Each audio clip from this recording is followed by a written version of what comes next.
हरे कृष्णा सुरक्षा माता हरे जी, लता कृष्ण माता हरे जी। कृष्ण माता जी। हाँ, हरे कृष्ण। गीता पटेल माता जी, हर्षा माता जी। हरे कृष्णा। हरे कृष्णा।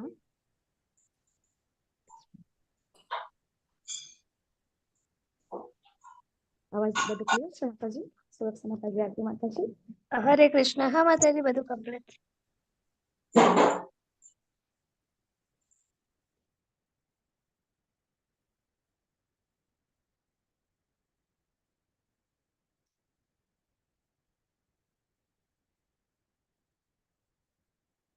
હરે કૃષ્ણ। આપ સૌને ઇસ્કોન મેળવીથી ચાલતા શ્રીમદ ભગવદ ગીતાના ક્લાસમાં ખૂબ ખૂબ ખૂબ હાર્દિક સ્વાગત છે। આપણે સાથે મળી અને પેલા પ્રાર્થના કરીએ। શ્રી શ્રી રાધા ગોવિંદના ચરણમાં વંદન કરી અને આપણે પ્રાર્થના કરીશું। ઓમ અજ્ઞાનતિમિરાન્ધસ્ય જ્ઞાનાંજનશલાકયા ચક્ષુરુન્મિલિतं येन तस्मै श्री गुरुवे नमः। श्री चैतन्य मनोभीष्टं स्थापितं येन स्वयं रूपः तदा मह्यं ददाति स्वपदान्तिकं। वन्देऽहं श्रीगुरो श्रीयुतपदकमलं श्रीपादं सहगणरघुनाथान्वितं तं सजीवं साद्वैतं सावधूतं परिजनसहितं श्रीकृष्ण चैतन्यदेवं श्रीराधा कृष्णपादान् सहगणललिता श्रीविशाखान्वितांश्च हरे कृष्ण करुणा सिन्धो दीनबन्धो जगत्पते गोपेश गोपिकान्त नमोस्तुते। तप्त काञ्चन गौराङ्गी श्रीराधे वृषभानुसुते देवी प्रणमामि हरिप्रिये। वाञ्छाकल्पतरुभ्य एव च पतितानां पावनेभ्यो वैष्णवेभ्यो नमो नमः। ओम विष्णुपादाय कृष्णप्रेष्ठाय भूतले श्रीमते भक्तिवेदांत स्वामी इति नामिने। नमस्ते सरस्वती देवे गौरवाणी शून्यवादी पाश्चात्य देशतारिणी। जय श्री कृष्ण चैतन्य प्रभु नित्यानंद श्री अद्वैत गदाधर श्रीवासादि गौर भक्तवृंद। हरे कृष्ण कृष्ण कृष्ण हरे हरे हरे राम राम राम हरे हरे कृष्ण। कृष्ण माताजी। हरे कृष्ण रतिराय प्रभु जी। हरे कृष्ण माताजी। हरे हरे कृष्ण कृष्ण माता जी। हरे कृष्ण दिग्नेश त्रिवेदी प्रभु जी। हरे कृष्ण माताजी। प्रणाम। दंडवत प्रणाम नैना माता जी, रतिराय प्रभु जी। हरे कृष्ण हेमलता माता जी, भानु माता जी, प्रभु जी। हरि बोल। हरे कृष्ण माता जी। हरे कृष्ण। आप सब हरे कृष्ण माता जी, दंडवत प्रणाम। हरे कृष्ण हिजल माता जी, दंडवत प्रणाम। केम छो हेतल जिग्नेश माता जी। हरे कृष्ण। आप सौ बधाने હું જોઈએ છું સવારે મંગળા આરતી પહેલાથી બધા જોઈન થઈ ગયા છો, પછી ભાગવતમનો ક્લાસ, પાછો ભગવદ ગીતાનો ક્લાસ, ખરેખર ધન્યવાદ છે આપ સૌને ખૂબ ખૂબ। અને તમારા બધાનો સંગ મને મળે છે તો મને પણ કઈ જાતને હું ધન્ય માની રહી છું। તો આપણે બધાએ આમ તો 13 અધ્યાય પૂરા કરી નાખ્યા, બરાબર? આપણે કાલે થોડો બ્રેક રહી ગયો, મેં થોડું હોમવર્ક આપ્યું હતું બ્રેકમાં, તો આપણે હોમવર્ક કરી લેશું। રેડી બધા? નૈના માતાજી હરે કૃષ્ણ, નૈના ઠક્કર માતાજી હરે કૃષ્ણ। થોડું પહેલા અધ્યાયથી થોડું રિવિઝન કરી લઈએ, બરાબર? કે આપણે શું શીખ્યા। નોટ લઈ લેજો બાજુમાં। સૌથી પહેલા આપણે પહેલા दंडवत प्रणाम। हरे कृष्ण शोभना माताजी, दंडवत प्रणाम। हरे कृष्ण माताजी, दंडवत प्रणाम। हरे कृष्ण माताजी, हरे कृष्ण शशि माताजी, हरे कृष्ण। આપણે આજે એક્ઝામ લઈ રહ્યા છીએ, બરાબર? કે આપણે શું શીખ્યા પહેલા અધ્યાયથી। તો સૌથી પહેલા અધ્યાયનું નામ કોણ કહેશે? કોઈ બી બોલી શકો છો। हरे कृष्ण माताजी। યસ હિરલ માતાજી, બોલો બોલો। અને એમાં શું આવે છે એ કહી દો। कुरुक्षेत्रनी भूमि पर सैन्य निरीक्षण ત્રણ વ્યક્તિની મનોદશા મનોસ્થિતિ, એમાં ધૃતરાષ્ટ્ર, અર્જુન અને દુર્યોધન. હા, બરાબર છે. ત્રણેય માં પૂરું, બસ આટલું જ આવે છે એની અંદર, બરાબર છે. પછી અર્જુનના જેને કહેવાય કે નહીં લડવાના 4 કારણ, એ લતા માતાજી બોલો. તમે મ્યુટ છો માતાજી. હા માતાજી, અર્જુન વિષાદ યોગ છે એનું નામ, અધ્યાયનું નામ. આ 3 એની મનોવ્યથા આવે છે. હરે કૃષ્ણ માતાજી. યસ, બરાબર. કે પહેલા અધ્યાયનું આપણે જોઈએ છીએ કે આપણે એમ જોવા જઈએ તો વિષાદ યોગ ખરો, બરાબર, પણ એ સિવાય પણ ઘણું બધું હતું ને એમાં, કે સૈન્ય નિરીક્ષણ હતું, શંખનાદ હતો, અર્જુનના ન લડવાના 4 કારણો હતા, બરાબર. પછી 6 આતતાઓનું વર્ણન હતું, બરાબર છે. એટલે આપણે એમ જોવા જઈએ તો ઘણું બધું હતું. અર્જુનના પ્રશ્નો તો હતા જ, એ મેઇન છે. આપણે એમ કહીએ કે અર્જુનના પ્રશ્ન અને બીજા અધ્યાય એટલે જવાબ, એટલે આ વાર્તા પૂરી, જેને કહેવાય કે ભગવદ ગીતા પૂરી, બરાબર છે.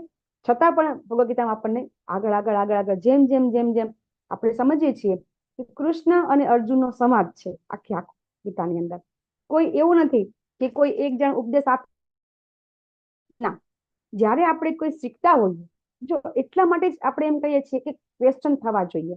જ્યારે આપણે શીખતા હોઈએ તો અર્જુન ભગવાન જયારે વચ્ચે કંઈ બી એક્ઝામ્પલ આપે અથવા તો કંઈ પણ જ્ઞાન આપે તો ન સમજ પડે તો અર્જુનજી પાછો અંદરથી પ્રશ્ન પૂછે, પ્રભુ આ એટલે શું, ભગવાન આ એટલે શું. તો એટલા માટે ભગવદ ગીતાનું જ્ઞાન છે આપણે ખૂબ આપણે બીજા બધા જ્ઞાન કરતા આનું વધારે મહત્વ છે, બરાબર છે. હવે બીજા અધ્યાય વિશે કોણ કહેશે? બીજા અધ્યાયનું નામ અને એમાં શું આવે છે, જો કે મેં કહી દીધું હમણાં.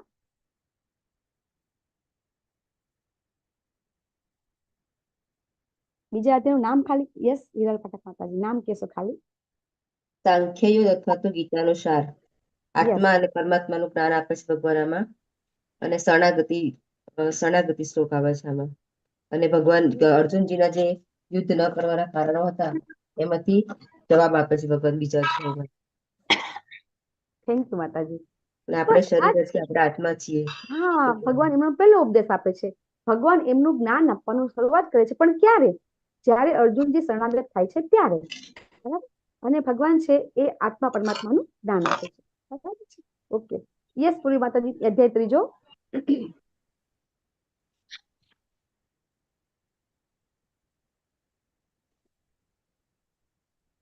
તમારો અવાજ નથી આવી રહ્યો, તમે અનમ્યુટ થઈ ગયા છો માતાજી, પણ અવાજ નથી આવતો.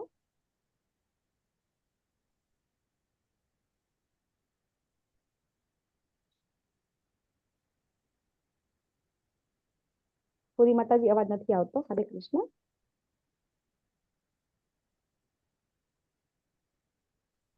ત્રીજા અધ્યાયનું નામ એટલું ખાલી નામ કે, ચલો આપણે ત્રીજા અધ્યાયનું નામ શું હતું? કર્મયોગ. હરે કૃષ્ણ માતાજી, કર્મયોગ. હા, બરાબર. દીપા માતાજી, થેન્ક યુ માતાજી. કર્મયોગ. અને આપણે કર્મયોગમાં આપણને ભગવાન શું સમજાવે છે? કર્મના પ્રકાર સમજાવે છે. અને ભગવાન કર્મ વિશે જ્ઞાન આપી જ રહ્યા હતા, બરાબર. ભગવાન કર્મ વિશે જ્ઞાન આપી જ રહ્યા હતા. અને વચ્ચે અર્જુનજી કહે છે કે ભગવાન એવું તો શા માટે થાય છે કે આપણે ખરાબ કર્મ નથી કરવું તો પણ થઈ જાય છે? ત્યારે ભગવાન આપે છે દિવ્ય જ્ઞાન, બરાબર. અને દિવ્ય જ્ઞાન આપે છે એટલે કર્મ વિશે જ્ઞાન આપવાનું બાકી રહી જાય છે. હજી કર્મયોગ છે, ખરેખર હજી કર્મયોગ વિશે જ્ઞાન આપવાનું જ હતું, પણ વચ્ચે ક્વેશ્ચન થઈ જાય છે એટલે પાછા ભગવાન શું આવી જાય છે, આપણને ભગવાન સમજાવે છે, બરાબર. ભગવાન દિવ્ય જ્ઞાન અંદર આપણને ભગવાન એમનું પોતાના વિશે જ્ઞાન આપી રહ્યા છે, અને ભગવાન આપણને દિવ્ય જ્ઞાનમાં સમજાવી રહ્યા છે કે આ જે સૃષ્ટિ છે, આ જે ભગવદ ગીતા છે, એ ક્યારે અસ્તિત્વમાં આવી છે, અને ખરેખર જ્ઞાન ક્યાંથી પ્રાપ્ત કરવું જોઈએ. ભગવાન આની અંદર આપણને લાયકાત અને પદ્ધતિ બંને સમજાવે છે ચોથા અધ્યાયમાં. પછી ભગવાન પાછું જેને કહેવાય કે કર્મનું જ્ઞાન આપવાનું બાકી હતું, ખરેખર કર્મ કેવું કરવું જોઈએ. આપણે બધા સમજતા હોઈએ છીએ કે સારું કર્મ કરીએ, નીતિપૂર્વક કર્મ કરીએ, બરાબર, શ્રેષ્ઠ જીવન જીવીએ, બહુ છે. આપણે સુખી છીએ ને, બધા એવું માનતા હોય છે ને, આપણે સુખી છીએ, આપણને દુઃખ ક્યાં છે? આપણને કોઈ જગ્યાએ દુઃખ દેખાતું નથી. આપણને ભગવાન એ જગતને દુખાલે કીધું છે, પણ આપણને અહીંયા સુખ પ્રાપ્તિ થઈ ગઈ છે એવું લાગી રહ્યું છે. તો ખરેખર આપણી પાસે જે સુખ છે, આપણે જે જન્મ, મૃત્યુ, જરા, વ્યાધિ, આ ચાર જે આપણા જે મેઇન દુઃખ છે, બરાબર, એ ત્રિવિધ તાપ, આદિ દૈવિક, આદિ ભૌતિક અને આધ્યાત્મિક. આ જે આપણી પાસે આપણને આ જે દુઃખ છે આપણે દેખાતા નથી. એટલા માટે ભગવાન આપણને જ્ઞાન આપી રહ્યા છે. અને પછી આપણે સમજાવે છે કે કર્મ કોને કહેવાય, વિકર્મ અને અકર્મ. તો આ બધા કર્મ છે એ કર્મની અંદર જ્યાં સુધી ભગવાન નથી વચ્ચે તો આપણને બંધનમાં આપે છે. એટલા માટે અકર્મ કરવું જોઈએ એવું આપણને ભગવાન કૃષ્ણ ભાવના કર્મ એમ કરીને બીજી વખત ભગવાન કર્મનું જ્ઞાન આપણને આપે છે. આવી રીતે ભગવાન 5 અધ્યાય પૂરા કરે છે. અને પછી 6થો અધ્યાયની અંદર ભગવાન આપણને શ્રેષ્ઠ યોગી કોને કહેવાય, અષ્ટાંગ યોગ કોને કહેવાય એ સમજાવે. કર્મયોગ છે જે ભગવદ ગીતાના જે 3 ભાગ છે, કર્મયોગ, જ્ઞાન યોગ અને ભક્તિ યોગ, એમાં આપણે કર્મયોગ પૂરું કરી દીધું.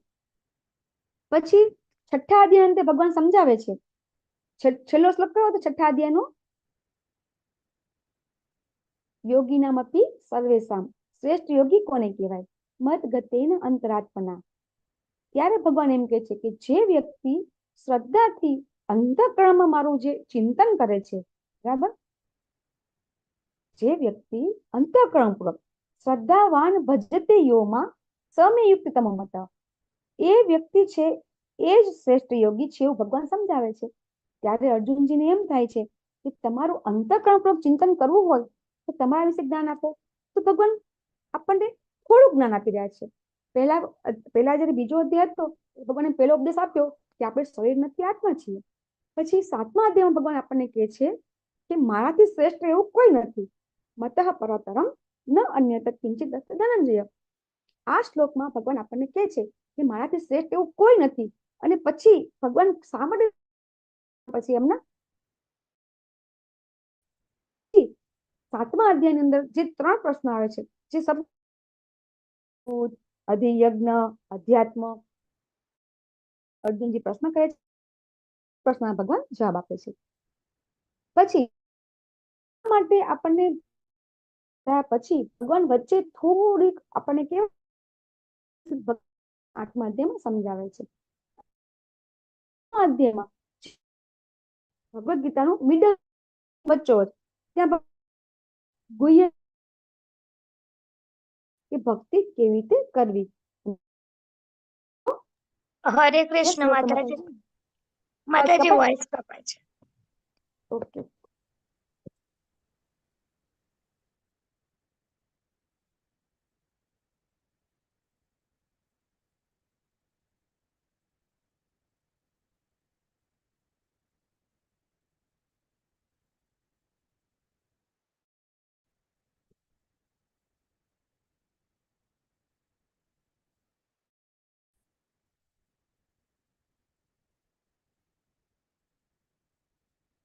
હરે કૃષ્ણ. હવે કપાય તો કેજો, મેં વાઇફાઈ પણ ચાલુ કર્યું. હા માતાજી. તો આવી રીતે ભગવાન એકદમ ગુહ્યતમ જ્ઞાન આપે છે. અને પછી જ્યારે ભગવાને એમનું જ્ઞાન આપ્યું, બરાબર, અને પછી ભગવાન સમજાવે કે મન્મનાભો મદ્ભક્તો મધ્યાજી મામ નમસ્કુરુ. તો એ ભગવાન અર્જુનજીને એમ થાય છે કે અમારે કેવી રીતે કરવું. તો એના માટે ભગવાન પાછું જે 7મા અધ્યાયમાં થોડું જ્ઞાન આપે છે પોતાના વિશે, 10મા અધ્યાયમાં ભગવાન ઘણી બધી વિભૂતિનું દર્શન કરાવે છે. આપણે સમજી ગયા કે ભગવાન શા માટે પોતાની વિભૂતિ બતાવે છે. કોઈ કહી શકશે? આપણે બહુ સરસ ચર્ચા કરી હતી. ભગવાન પોતાની વિભૂતિ શા માટે બતાવે છે અર્જુનજીને, અને અર્જુનજી શા માટે કહે છે ભગવાન તમારી વિભૂતિ જાણીને બતાવે? આપણને પ્રેમ થાય ને ભગવાન પ્રત્યે, અને Yes. એમની ભક્તિ કરવામાં દ્રઢતા આવે. યસ દર્શના માતાજી. હરે ત્યાં હરે બધું બોલ. બહુ એમાંથી જ સરસ. આવે છે. Yes yes. અને બીજું કે આપણે બધા છે એ ભૌતિકતામાં જીવીએ છીએ. આધ્યાત્મિકતા વસ્તુ સમજવી આપણા માટે મુશ્કેલ છે, કારણ કે આપણો જે આત્મા છે એને આપણે આત્માને આધ્યાત્મનો ખોરાક આપણે આપતા નથી. એટલા માટે ભગવાન છે ને એ આ ભૌતિક જગતમાં કઈ રીતે ભગવાનને યાદ કરી શકીએ. તો ભૌતિકતા વસ્તુ એટલે ભૌતિક વસ્તુ આપણે જોઈએ તો આપણને યાદ આવે. એટલે ભગવાન એવી રીતે આપણને ભૌતિક રીતે સમજાવી રહ્યા છે કે આવી રીતે હું પાણીમાં સ્વાદ છું, એમ જેમ 7મા અધ્યાયમાં કીધું એમ 10મા અધ્યાયમાં હું નદીઓમાં હું ગંગા છું, પર્વતોમાં હું મેરુ પર્વત છું, ઋષિઓમાં નારદ છું. આ રીતે ભગવાન આપણને સમજાવે છે. અને પછી એ જે બધી વિભૂતિ બતાવે છે એ સ્પષ્ટ જેવી રીતે થિયરી હતી એ થિયરીને ભગવાન 11મા અધ્યાયમાં પ્રેક્ટિકલ રૂપે બતાવે છે અને પોતાનું સંપૂર્ણ વિરાટ વિશ્વરૂપ દર્શન બતાવે છે. અને એ વખતે આપણે જોઈ ગયા કે અર્જુનજી, સંજયજી અને ધૃતરાષ્ટ્ર આ ત્રણેય ત્રણ છે એ આ જાણે છે કે ભગવાન છે એમનું વિશ્વરૂપ બતાવે છે. છતાંય ધૃતરાષ્ટ્રની સ્થિતિમાં, સંજયજીની સ્થિતિમાં અને અર્જુનજીની સ્થિતિમાં જે ડિફરન્સ આપણે જોઈ રહ્યા છીએ, તો જ્યારે અભક્ત અને અભક્ત, જો ક્યારે કોઈ વ્યક્તિને તમે ગમે એટલું સમજાવો ને, તો જે નથી માનવાના ને એ તો નથી જ માનવાના.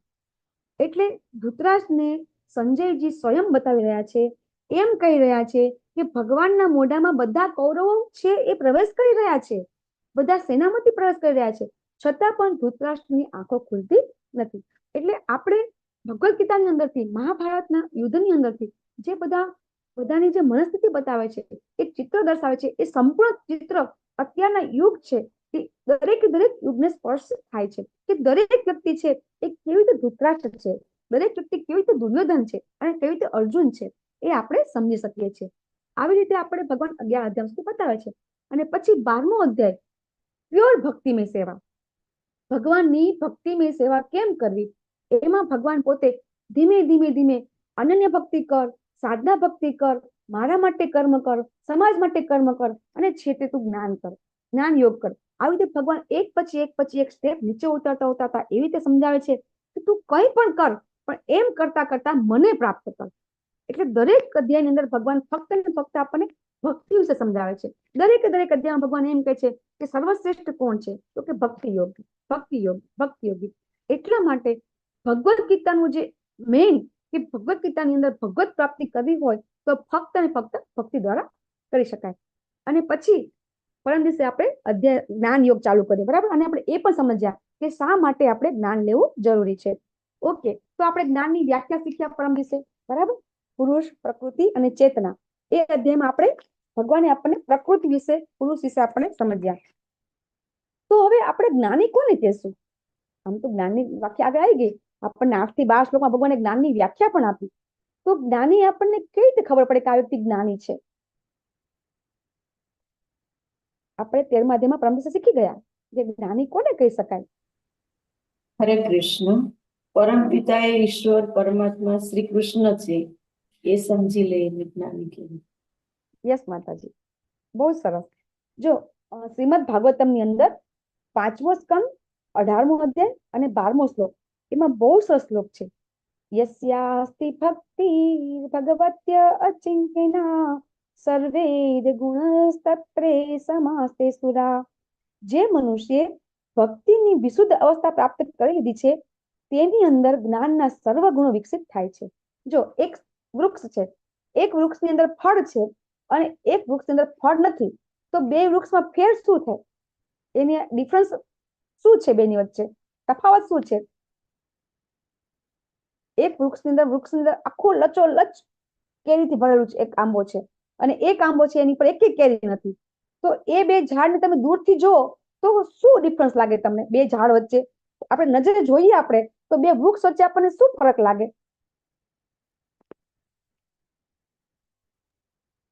હરે કૃષ્ણ આમાં માતાજી. ફરક છે ને આમાં નથી. એક જ્ઞાનથી ભરેલું છે અને એકમાં બિલકુલ જ્ઞાન નથી. એક એટલે નમેલું એકની ડાળીઓ ઝૂકેલી હશે અને એકની ડાળીઓ ઝૂકેલી નહીં હોય. હોય. યસ રહીશ પ્રભુજી, અર્ચના માતાજી, પારુલ માતાજી, વેલુબા પ્રભુજી, થેન્ક યુ. જો બે વૃક્ષ તમે સામે સરખા જ દેખાય છે, પણ જે વૃક્ષની અંદર ખૂબ ફળ હશે ને, એ વૃક્ષ એકદમ નમી ગયેલું હશે. એટલે આપણામાં તો કહેવત છે ગુજરાતીમાં તો નમ્યા તો પ્રભુને ગમ્યા છે ને. તો જે વ્યક્તિ જ્ઞાની હશે ને, એ જ્ઞાની વ્યક્તિ ક્યારેય પોતે ઊંચું માથું કઈ નહીં ચાલે, એટલે કે અહંકાર લઈને નહીં ચાલે. એનામાં જે આપણને ભગવદ્ ગીતામાં 13મા અધ્યાયમાં 8 થી 12માં જે બધા ગુણો કીધા આપણે, વિનમ્રતા, દંભવિહીનતા, સહિષ્ણુતા, સરળતા, પવિત્રતા, આ બધા જ ગુણોનો ઓટોમેટિક વિકાસ થઈ ગયો હોય છે. એ જ વ્યક્તિને આપણે જ્ઞાની કહી શકીએ. તો જ્યારે આપણે જોઈએ છીએ ઇસ્કોનની અંદર, જે મેં પહેલા પણ કીધું હતું કે જે આપણા બધા ભક્તો છે, એ ભક્તો કેટલા બધા જ્ઞાની હોય છે, છતાં પણ એ વ્યક્તિ ઘણી વખત તમને એમ થાય કે એકદમ કચરો વાળવા જેવું કામ કરતા હોય, પોતું કરતા હોય, અને ક્યારેય તમને એમ લાગે કે આ વ્યક્તિ આટલો બધો ધમ, ઇવન જ્ઞાની તો હોય છે, એની પાસે સંપત્તિ વિપુલ પ્રમાણમાં હોય છે. તો જે ખરેખર જ્ઞાની હોય છે ને, એ જ્ઞાની આ રીતે હોય છે. તો આ બધા જે જ્ઞાની હોય છે એ જ્ઞાનીને આપણે જોઈ શકીએ છીએ, જ્ઞાનીને કેવી રીતે ઓળખી શકાય. તો આપણે આની અંદર જ્ઞાનીની વ્યાખ્યા પણ શીખ્યા.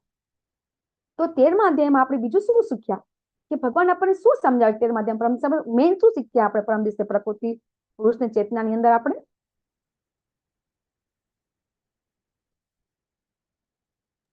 હરે કૃષ્ણ માતાજી. ક્ષેત્ર એટલે શરીર, અને જે ક્ષેત્રના જે શરીરના જાણકાર છે તે ક્ષેત્રના કહેવાય એ ભગવાન.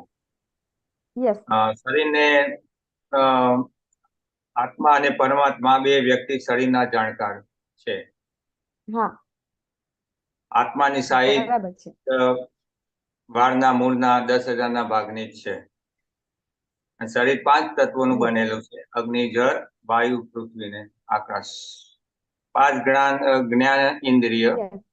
છે અને 5 કર્મેન્દ્રિય છે. યસ, 24 તત્વો જે શીખ્યા ને આપણે, જે પ્રકૃતિ છે કેવી રીતે બને છે? 24 તત્વોની, બરાબર? યસ, પ્રકૃતિ છે એ 24 તત્વોની બનેલી છે, બરાબર? અને એમાં આપણે એક શ્લોક શીખ્યા, પુરુષ પ્રકૃતિસ્થો હિ ભૂંતે પ્રકૃતિ જાન ગુણાન કારણ ગુણ સંગસ્ય સદસદયોની જન્મસુ. તો આ જે જીવ છે એ આ પ્રકૃતિના 3 ગુણો છે ને એને ભોગવતો પ્રકૃતિમય જીવન ગુજારે છે, અને એ પ્રમાણે વિભિન્ન યોનિઓમાં ઇષ્ટ અને અનિષ્ટ પ્રાપ્ત કર્યા કરે છે. વિભિન્ન યોનિઓ એટલે પ્રકૃતિના 3 ગુણોના અનુસાર 84 લાખ યોનિઓ, એમાં બધું જ આવી જાય છે. દેવી દેવતાઓ, વૃક્ષો, પશુ પક્ષી, બધું 84 લાખ યોનિમાં બધું આવી જાય છે. તો એ યોનિઓ છે એ પ્રાપ્ત કર્યા કરે છે. તો એમાં ભગવાન આપણને કહે છે કે આ 3 ગુણો છે કે આ 3 ગુણોના કારણે જ બધું થઈ રહ્યું છે. તો આ કેમ સમજી શકાય? ભગવાન સમજાવે છે કે આ જે 3 ગુણો છે, આ ચિત્ર તમે જોઈ રહ્યા છો, એની અંદર આ 3 દેવીઓ છે. એ દેવીની હાથમાં આપણે બધા જે નીચે આપણે બધા નાચી રહ્યા છીએ કઠપુતળીની જેમ. તો આ 3 દેવી એટલે કે આપણે શીખી ગયા દેવી એસા ગુણમયી મમ માયા દુરત્યયા. 7મા અધ્યાયનો 14મા શ્લોકમાં આપણે ભગવાન સમજાવે છે, બરાબર, કે આ દેવી ગુણ છે. આ દેવી, આ 3 ગુણો છે એ ભગવાનની જ શક્તિ છે, એટલે એને દેવી ગુણ કીધા છે. અને એ છે માયા દેવી કે જેના પ્રભાવમાં આપણે બધા કામ કરીએ છીએ, અને એના કારણે આપણે બધા સુખ અને અસુખ ભોગવી રહ્યા છીએ. તો ભગવાન છે એની ઉપર છે, આપણે જોઈ રહ્યા છે. ભગવાનના પગ નીચે આ બધા દેવીઓ છે, ભગવાનના પગમાં છે. તો જો ભગવાનના શરણમાં આપણે જતા રહેશું તો આ 3 દેવી આપણને હેરાન કરશે નહીં.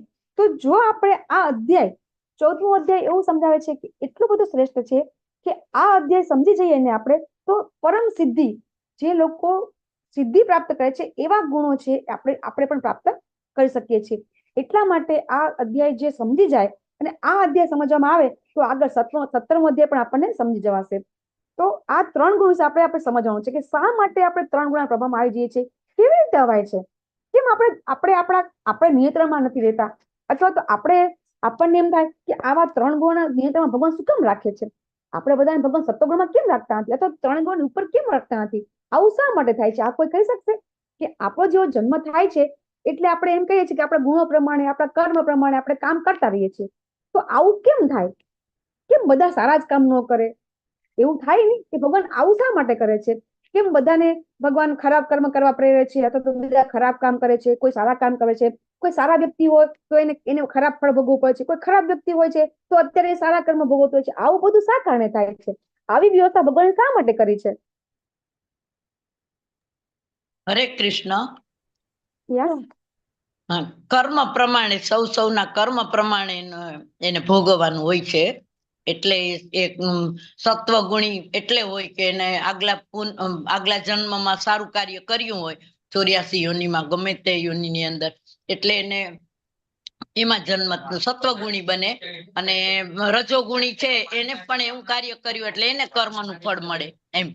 એટલે કર્મ પ્રમાણે છે બધાની ગતિ એમ. યસ માતાજી, યસ લતા માતાજી. હરે કૃષ્ણ માતાજી. જ્યારે માણસનું મૃત્યુ થાય છે ને ત્યારે એના આત્માની સાથે એની પેલી પ્રકૃતિ, એનું મન, બુદ્ધિ, અહંકાર બધું એની સાથે સાથે જાય છે. એટલે આગલા ભવનું જે રીતનું હોય વર્તન એ રીતનું એ બીજા ભવમાં કરે છે. હા, એ તો બરાબર છે વ્યવસ્થા, પણ આવી વ્યવસ્થા ભગવાન શા માટે કરી એમ કહું છું, કે શા માટે ભગવાન આ બધું કર્યું? યસ, હા, કારણ કે ભગવાન કોઈની સ્વતંત્રતામાં દખલ નથી દેતા અને હા દરેક જીવને પોતાને જે ઈચ્છા હોય એ પ્રમાણે તેને સ્વતંત્રતા આપે છે. યસ, એ સાચું છે. બધું તમે વાત તો એકદમ સાચી છે કે ભગવાન છે આ જીવનો સ્વતંત્ર સ્વભાવ છે, એ પ્રમાણે પોતપોતાની રીતે અલગ અલગ ગુણમાં કાર્ય કરતો હોય છે. પણ આ 3 ગુણો બનાવ્યા શું કામ? એમ કહું છું, બનાવ્યા જ ન હોત તો બધાને 3 ગુણની ઉપર જ હોત ને, બધા કોઈને તકલીફ જ ન પડત ને.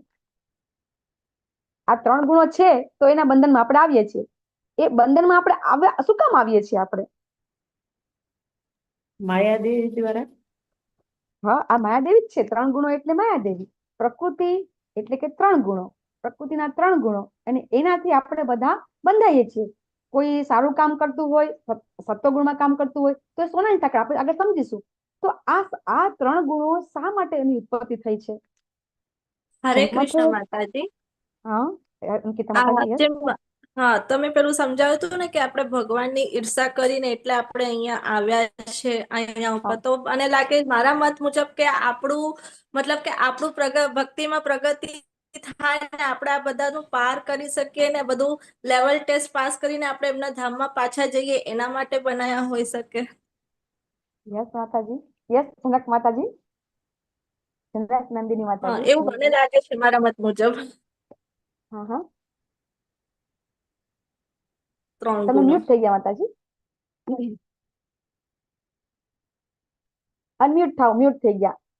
હા, હરે એટલે કૃષ્ણ આપણે માતાજી. ભગવાનના ધામમાં જવા માટે ને આપણે પેલો ટેસ્ટ પાસ કરીને જેમ પેલી આપણે એક્ઝામ હાયર લેવલ પાસ કરીને એક પાસ કરીને પછી આપણે જઈએ ને હાયર લેવલ પર, એ રીતે કદાચ હોઈ શકે છે કે આ ત્રિગુણાત્મક ગુણો કે આપણે આ બધામાંથી પાસ કરીએ ને આપણે પાછા ઓરિજિનલ જે ભગવાનના અંશ હતા આપણે જે રીતના એ રીતના થવા માટે કદાચ હોઈ શકે. ઓકે, યસ લઈ તમારા પ્રભુજી. શા માટે 3 ગુણો બનાવ્યા? કીર્તિ માતાજી બોલો બોલો. હરે કૃષ્ણ માતાજી, દંડવત પ્રણામ. હા, ભગવાને બધાને સ્વતંત્રતા આપી છે, જેને જે ગુણમાં રહેવું હોય એ રીતે એમને કર્મ પ્રમાણે પછી ફળ મળે છે. 3 ગુણો બનાવ્યા શું દરેક કામ? હું એમ કહું છું. હરે યસ કૃષ્ણ લઈ તમારા માતાજી. પ્રભુજી. આપણે ભોગતા બનવાની ઈચ્છા હતી એટલે આપણને ભગવાને મોકલા કે આપણે ભોગતા બનવું હતું. ભગવાનની આપણે ઈચ્છા કરતા હતા અને આપણે ભોગતા બનવું હતું. એટલે આપણે જે બધી ઈચ્છા હતી એ આપણી ઈચ્છા પૂરી કરવા માટે ભગવાને અલગ અલગ રમકડા આપ્યા કે તારે જે પ્રમાણે જીવવું હોય. જેમ આપણે કજિયા કરતા હોય ને મા બાપ આપે રમકડા રમવા માટે, એ રીતે ભગવાને આ બનાવ્યા કે આમાં તારે જે રીતે રહેવું હોય એ રીતે રહે. આંશિક સ્વતંત્રતા પણ આપી ભગવાને. હરે કૃષ્ણ. યસ, થેન્ક યુ પ્રભુજી. ખૂબ ખૂબ બધાનો આભાર. બધાનો ખૂબ ખૂબ આભાર. કીર્તિ માતાજી, લલિતમા પ્રભુજી, અનિતા માતાજી, રત્ના માતાજી, લતા માતાજી, જનક નંદિની માતાજી, બધાનો ખૂબ ખૂબ આભાર. જો ખરેખર તમે જુઓ કે કોઈ એક તમે વિચાર કરો કે એક રાજ્ય બન્યું, બરાબર છે, કે એક દેશ નવો બન્યો. એ દેશ નવો બને એટલે એ દેશની અંદર સારા વ્યક્તિ પણ હોય અને ખરાબ વ્યક્તિ પણ હોય, બરાબર છે ને? તો જ્યારે કોઈ સારા વ્યક્તિ છે એ સારું કામ કરે છે, તો એ સારું કામ કરે છે તો પછી એને સારા કામની કરવામાં એને ખરાબ કામ કરવાવાળા નડે નહીં, બરાબર? અથવા તો એને પોતાનું કર્તવ્ય કર્મ જે કરે છે કરવા માટે એને તકલીફ ન પડે, અને સારા વ્યક્તિને સારું કામ કરવામાં સરળતા રહે, અને જે ખરાબ કામ કરે છે એ વ્યક્તિ માટે ભગવાન, જે આપણે આ ભૌતિક દુનિયાની અંદર આપણે શું કરીએ છીએ કે આપણે પોલીસ વ્યવસ્થા બનાવી છે, બરાબર? પોલીસ તંત્ર બનાવે છે, પછી જેલ બનાવે છે. તો એટલા માટે બનાવે છે કે જો સારા લોકો હોય, દાખલા તરીકે આપણે 4 રસ્તા પર ગાડી લઈને જતા હોઈએ આપણે, તો જેની પાસે લાયસન્સ હશે, બરાબર, એ 18 વર્ષથી 21 વર્ષથી ઉપરનો હશે, એ ગાડી અને પોતે પોતાના નિયમ પ્રમાણે ગાડી ચલાવતો હશે, એને પોલીસનો ડર નહીં લાગે, બરાબર? એને પોલીસનો ડર નહીં લાગે. અને કોને ડર લાગશે? કે જે વ્યક્તિ પાસે લાયસન્સ નથી અથવા તો કઈ ખરાબ કૃત્ય કર્યું છે અને રસ્તા પર જાય છે, તો એને ડર લાગશે, બરાબર? તો ભગવાનને છે ને આ વ્યવસ્થા છે આપણા, જે રીતે બંધારણ આપણે જ્યારે કોઈ રાજ્ય અથવા તો દેશ અસ્તિત્વમાં આવે છે તો બંધારણ બને છે ને, એમ ભગવાન પણ એક બંધારણ બનાવે છે કે દરેક જીવો જ્યારે અહીં આવે છે એ પહેલા બનાવે છે. જો આ 3 ગુણોનું જે સ્થાન છે ને, એની ઉત્પત્તિ છે ને, ભૌતિક દુનિયા, આ જે આખું બ્રહ્માંડ છે એ બ્રહ્માંડના સર્જનની પહેલા થઈ જાય છે. ખ્યાલ આવ્યો? એટલે 3 ગુણો આપણને એ બાંધે છે પછી, આપણો તો જન્મ પછી થાય છે, આ તો પહેલા બની ગયું છે. એટલે આ જે 3 ગુણો છે ને એ ભગવાને એટલા માટે બનાવ્યા છે કે જ્યારે કોઈ વ્યક્તિનો અહીંયા જન્મ થશે અને પછી એ કર્મ કરશે તો એના કર્મ પ્રમાણે એ અલગ અલગ પ્રમાણે એ યોનિમાં અથવા તો ગતિ કરશે. એટલે આ એક બંધારણ છે. 3 ગુણો જો એનું જે ભગવાને જો આ ન બનાવ્યું હોત તો પછી કોઈ વ્યક્તિ છે એ પોતાની રીતે જિંદગી જીવી શકશે? ભગવાન સ્વતંત્રતા તો આપી, આપણે બધાને એટલા માટે તો આ ધરતી પર આવ્યા છીએ કે આપણને ભગવાનનો અંશ છીએ અને આપણે એમ છે કે આપણે પણ ભગવાન જેમ સ્વતંત્ર રહી શકીએ. એટલા માટે ધરતી પર આપણે આવવાના છીએ. હજી આની અંદર આપણે શીખવાનું છે, હજી આપણે આવ્યા નથી. આ પહેલાની હું વાત કરી રહી છું કે ભગવાન શા માટે 3 ગુણ રચના કરે છે કે આ જીવ જયારે ધરતી પર આવશે, ભગવાન બહુ જ દયાળુ છે, બહુ જ કૃપાળુ છે. એ બધા જીવ આપણે બધાએ જ ભગવાન સામે બળાપો કર્યો અને આપણે બધા આવી ગયા. તો એમાં જો એક પશુ હોય ને તો એ પશુ પણ અલગ અલગ યોની હોય, કૂતરો હોય તો એ કૂતરો પણ મેં સમજાવ્યું હતું કે એ કૂતરો પણ એક કૂતરો સારી રીતે જીવતો હોય, એક કૂતરો ખરાબ રીતે જીવતો હોય. તો ભગવાને યોનિઓ માટે સરસ મજાની વ્યવસ્થા કરી કે જેથી કરીને દરેક જીવ છે પોતાના કર્મ પ્રમાણે ગતિ કરી શકે, પોતાના ગતિ પ્રમાણે જીવન જીવી શકે. એટલે આ આપણે સમજવાનું છે. તો હવે આપણે આ સમજવું હોય બરાબર કે 3 ગુણો છે, 3 ગુણોથી આપણે પાર થવું હોય તો કેવી રીતે થઈ શકાય? તો પહેલા આપણે આ અધ્યાય ઝાંકી જોઈશું કે આ અધ્યાય શીખવું બહુ ઈઝી છે, અધ્યાય બહુ સરળ છે. કે સૌથી પહેલા તો આપણી જે સ્થિતિ છે એ મેં તમને દર્શાવી અત્યારે બરાબર કે આપણી સ્થિતિ કઈ છે. પછી આ 3 ગુણો છે આપણને અસર કઈ રીતે કરે છે એ આપણે જોઈશું બરાબર. અને પછી 3 ગુણોથી આગળ વધવું એ ગુણાતીત. એટલે આની અંદર આપણે 3 ગુણો વિશે શીખવાનું છે કે રજસ, સત્વ અને તમસ. આ 3 ગુણોની આપણે અંદર હોય તો કેવું હોય, એથી ઉપર ઉઠીએ તો કેવા હોય, અને ભગવાન છે કેવા છે, એ 3 વિશે આપણે સમજવાનું છે. કોઈ કહી શકશે ગુણાધીશ, ગુણાધીન અને ગુણાતીત આ વસ્તુમાં ફેર શું છે? કોઈ કહી શકશે? ધીન એટલે ગુણોને આધીન છીએ આપણે. ગુણાધીશ એટલે ભગવાન જે ભગવાનના અંડરમાં છે, માયાદેવી ને બધા ગુણો એ ભગવાનના અંદરમાં છે, ભગવાનને એની કોઈ અસર ના થાય. અને ગુણાતીત એટલે બધા ગુણોથી પારે છે, એને કહેવાય ગુણાતીત. થેન્ક યુ દર્શના માતાજી, બહુ સરસ, એકદમ સરસ સમજાવ્યું.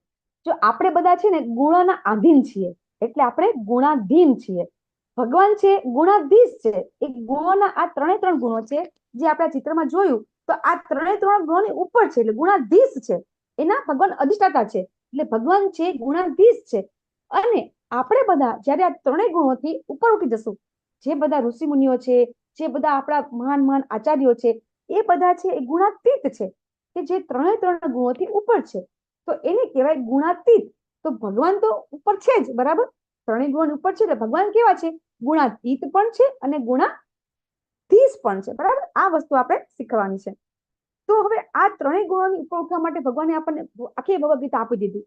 ભગવાને બીજા અધ્યાયના 29 શ્લોકથી ભગવાન સમજાવ્યું કે ત્રૈગુણ્યા વિષયા વેદા નિસ્ત્રૈગુણ્ય ભવાર્જુનમ. ભગવાને બીજા અધ્યાયમાં પણ કીધું કે આ 3 ગુણોથી તારે ઉપર ઉઠવાનું છે. અને છેલ્લે ભગવાન આપણને 18મા અધ્યાયમાં કહે છે સર્વ ધર્માન પરિત્યજ્ય મામ એકમ શરણમ વ્રજ. ભગવાન એમ કહે છે કે તું બધું ત્યજી અને મારા શરણે આવી જા. તો જ્યારે ભગવાન આખી ગીતા કહી દે છે છતાં પણ જ્યારે લોકો ભગવાન શરણે જતા નથી બરાબર, તો ભગવાન જ્યારે એટલા કરુણાકારી છે કે આપણો ઉદ્ધાર કરવા માટે ભગવાને જોયું કે હું ગીતા તો મેં આપી છતાં પણ કળિયુગમાં ઘણા લોકો એવા છે કે ગીતાને પણ ઉપદેશને પણ શીખતા નથી અથવા તો એને આચરણમાં લેતા નથી અથવા તો ઘણા સમજી શકતા નથી. ઘણા લોકો ગીતાને વાંચે પણ છે, ગીતાનો અભ્યાસ કરે પણ છે, છતાં પણ સમજી શકતા નથી. તો એટલા માટે ભગવાને શું કર્યું? ભગવાન પોતે પાછા આ જ કળિયુગમાં 500 વર્ષ પહેલા પાછા ભગવાન આવી ગયા. આપણને ખબર નથી કારણ કે ભગવાનનો એક છંદ અવતાર છે. અહીંયા આપણને ગુજરાતમાં, રાજસ્થાનમાં આપણને ખબર નથી, પણ પશ્ચિમ બંગાળના જે લોકો છે એ લોકોને તો ઘણા વર્ષોથી ખબર છે કે ભગવાને જન્મ લીધો, કારણ કે ભગવાને પશ્ચિમ બંગાળમાં જન્મ લીધો. એટલા માટે કોઈને ખબર નથી અહીંયા આપણને. ત્યાં તમે પશ્ચિમ બંગાળમાં જાઓ તો તમે જોશો કે ત્યાં તો લોકો વર્ષોથી એ ચૈતન્ય મહાપ્રભુ તરીકે ભગવાન આવી ગયા, તો એને બધા ઓળખે છે, આપણે ઓળખતા નથી એટલા માટે આપણને ખબર નથી. તો આપણને એમ થાય કે આપણને કેમ ખબર નથી બરાબર. તો એ વસ્તુ આપણે હવે સમજીશું કે શા માટે ભગવાન છે. ભગવાન જ્યારે એવી ખબર પડી કે હવે કળિયુગના લોકો છે એ કાંઈ સમજી શકશે નહીં શીખી શકે, એટલા માટે ભગવાનનું આપણે જોયું કે યજ્ઞ નામ જપ યજ્ઞોસ્મિ. આપણે જોયું કે ભગવાનનું જે જપ યજ્ઞ છે એટલે કે ભગવાનનું નામ જપ છે એ જ યજ્ઞ છે.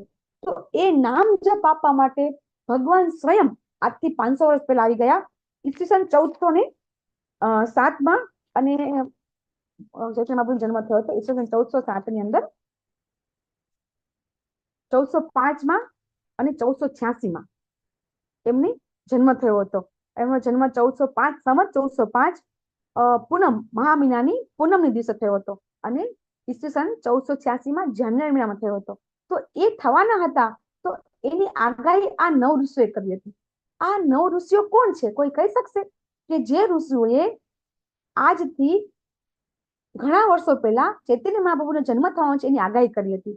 કોઈને ખબર છે આ 9 ઋષિઓ કોણ છે?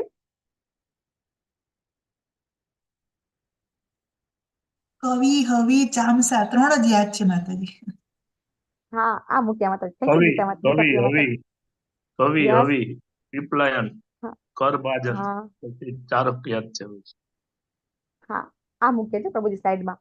કવિ, હવિ, અંતરિક્ષ, પ્રબુદ્ધ, પીપલાયન, અવિરહોત્ર, દ્રાવિડ એટલે દ્રુમિલ, ચામસા અને કરભજન. આ 9 ઋષિઓએ આગાહી કરી હતી કે ચૈતન્ય મહાપ્રભુ આવી રીતે જન્મ લેવાના છે. તો એનો શાસ્ત્રમાં ઉલ્લેખ પણ છે. જો આપણે કોઈ આ ચૈતન્ય મહાપ્રભુ આવી તો ગયા, પણ એ આવ્યા પછી એમણે શું કર્યું? તો એમણે આપ્યો ભગવાનની ભક્તિ. એમણે શું કીધું કે હરે કૃષ્ણ કૃષ્ણ કૃષ્ણ હરે હરે, હરે રામ રામ રામ હરે હરે. આ મહામંત્ર જ આપ્યો છે. એઝ અ ભગવાન તરીકે આવ્યા.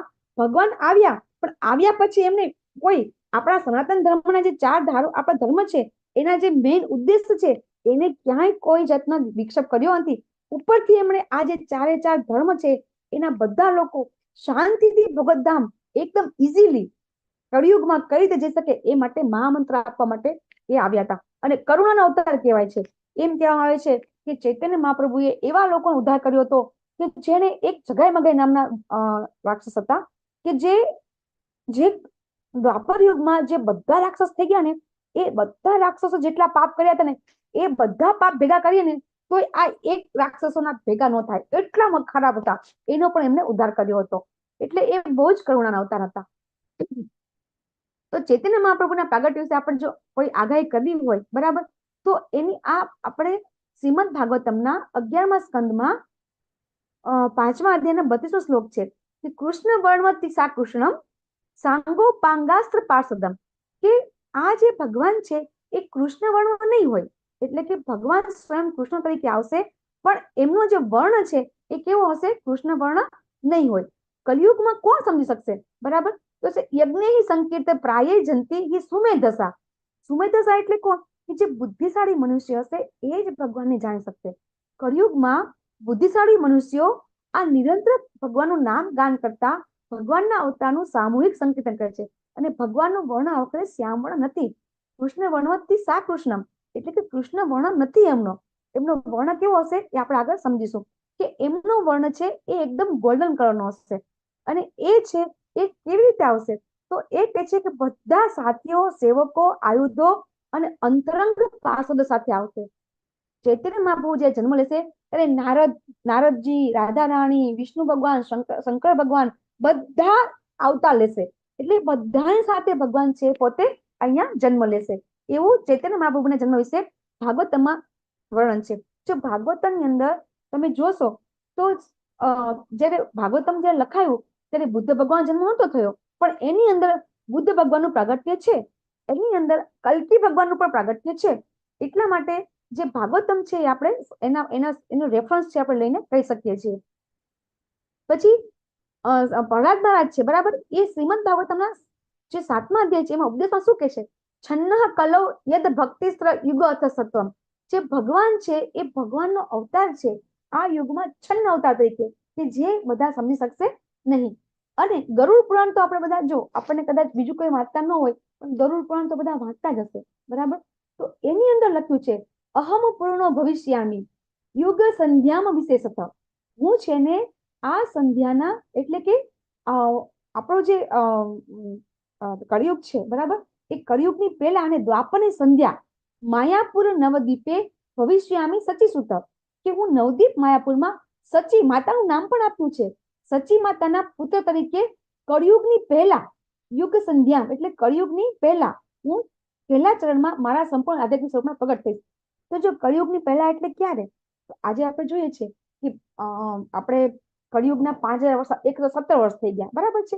તો ભગવાને જન્મ લીધો ત્યારે સાલ હતી 1486 અને ઈસવીસન હતું 1405. તો એ વખતે હજી કળિયુગની શરૂઆત જ હતી, બરાબર, અને દ્વાપરની સંધ્યા હતી. એટલા માટે ભગવાનનો જન્મ ક્યાં થશે એ એકદમ સાબિત થાય છે.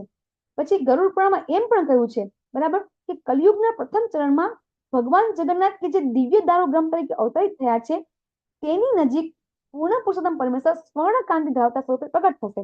સ્વર્ણકાંતિ એટલે કે સુવર્ણ કલર, એનો જે કલર છે આ વખતે એકદમ સોનેરી કલર છે, બરાબર. અને એ છે ને જે જગન્નાથ મંદિર છે ને, જગન્નાથ ભગવાનના જે આપણને ખબર છે કે વિગ્રહ શેમાંથી થયેલા છે, જગન્નાથ ભગવાનના વિગ્રહ શેમાંથી થયેલા છે? લાકડામાંથી. દારૂ બ્રહ્મ લાકડામાંથી. હા, આપણે એને દારૂ હળદર કહીએ છીએ, એ દારૂ બ્રહ્મ તરીકે. એટલે એ જગન્નાથ મંદિર છે ને એની બાજુમાં જ નવદીપ માયાપુર છે, એ બહુ દૂર નથી. એટલા માટે ભગવાન કહે છે ત્યાં પ્રથમ તે લક્ષ્મીપતિ બનશે. એને આપણને ખ્યાલ છે કે જયારે ચૈતન્ય મહાપ્રભુ લગ્ન કરે છે તો એમની પત્નીનું નામ હતું લક્ષ્મીપ્રિયા નામ હતું. તો એ કહે છે લક્ષ્મીપતિ બનશે અને પછી તે સંન્યાસી બનશે. અને ચૈતન્ય મહાપ્રભુએ પોતે આપણા બધા માટે આ વખતે સંન્યાસ ધારણ કર્યો.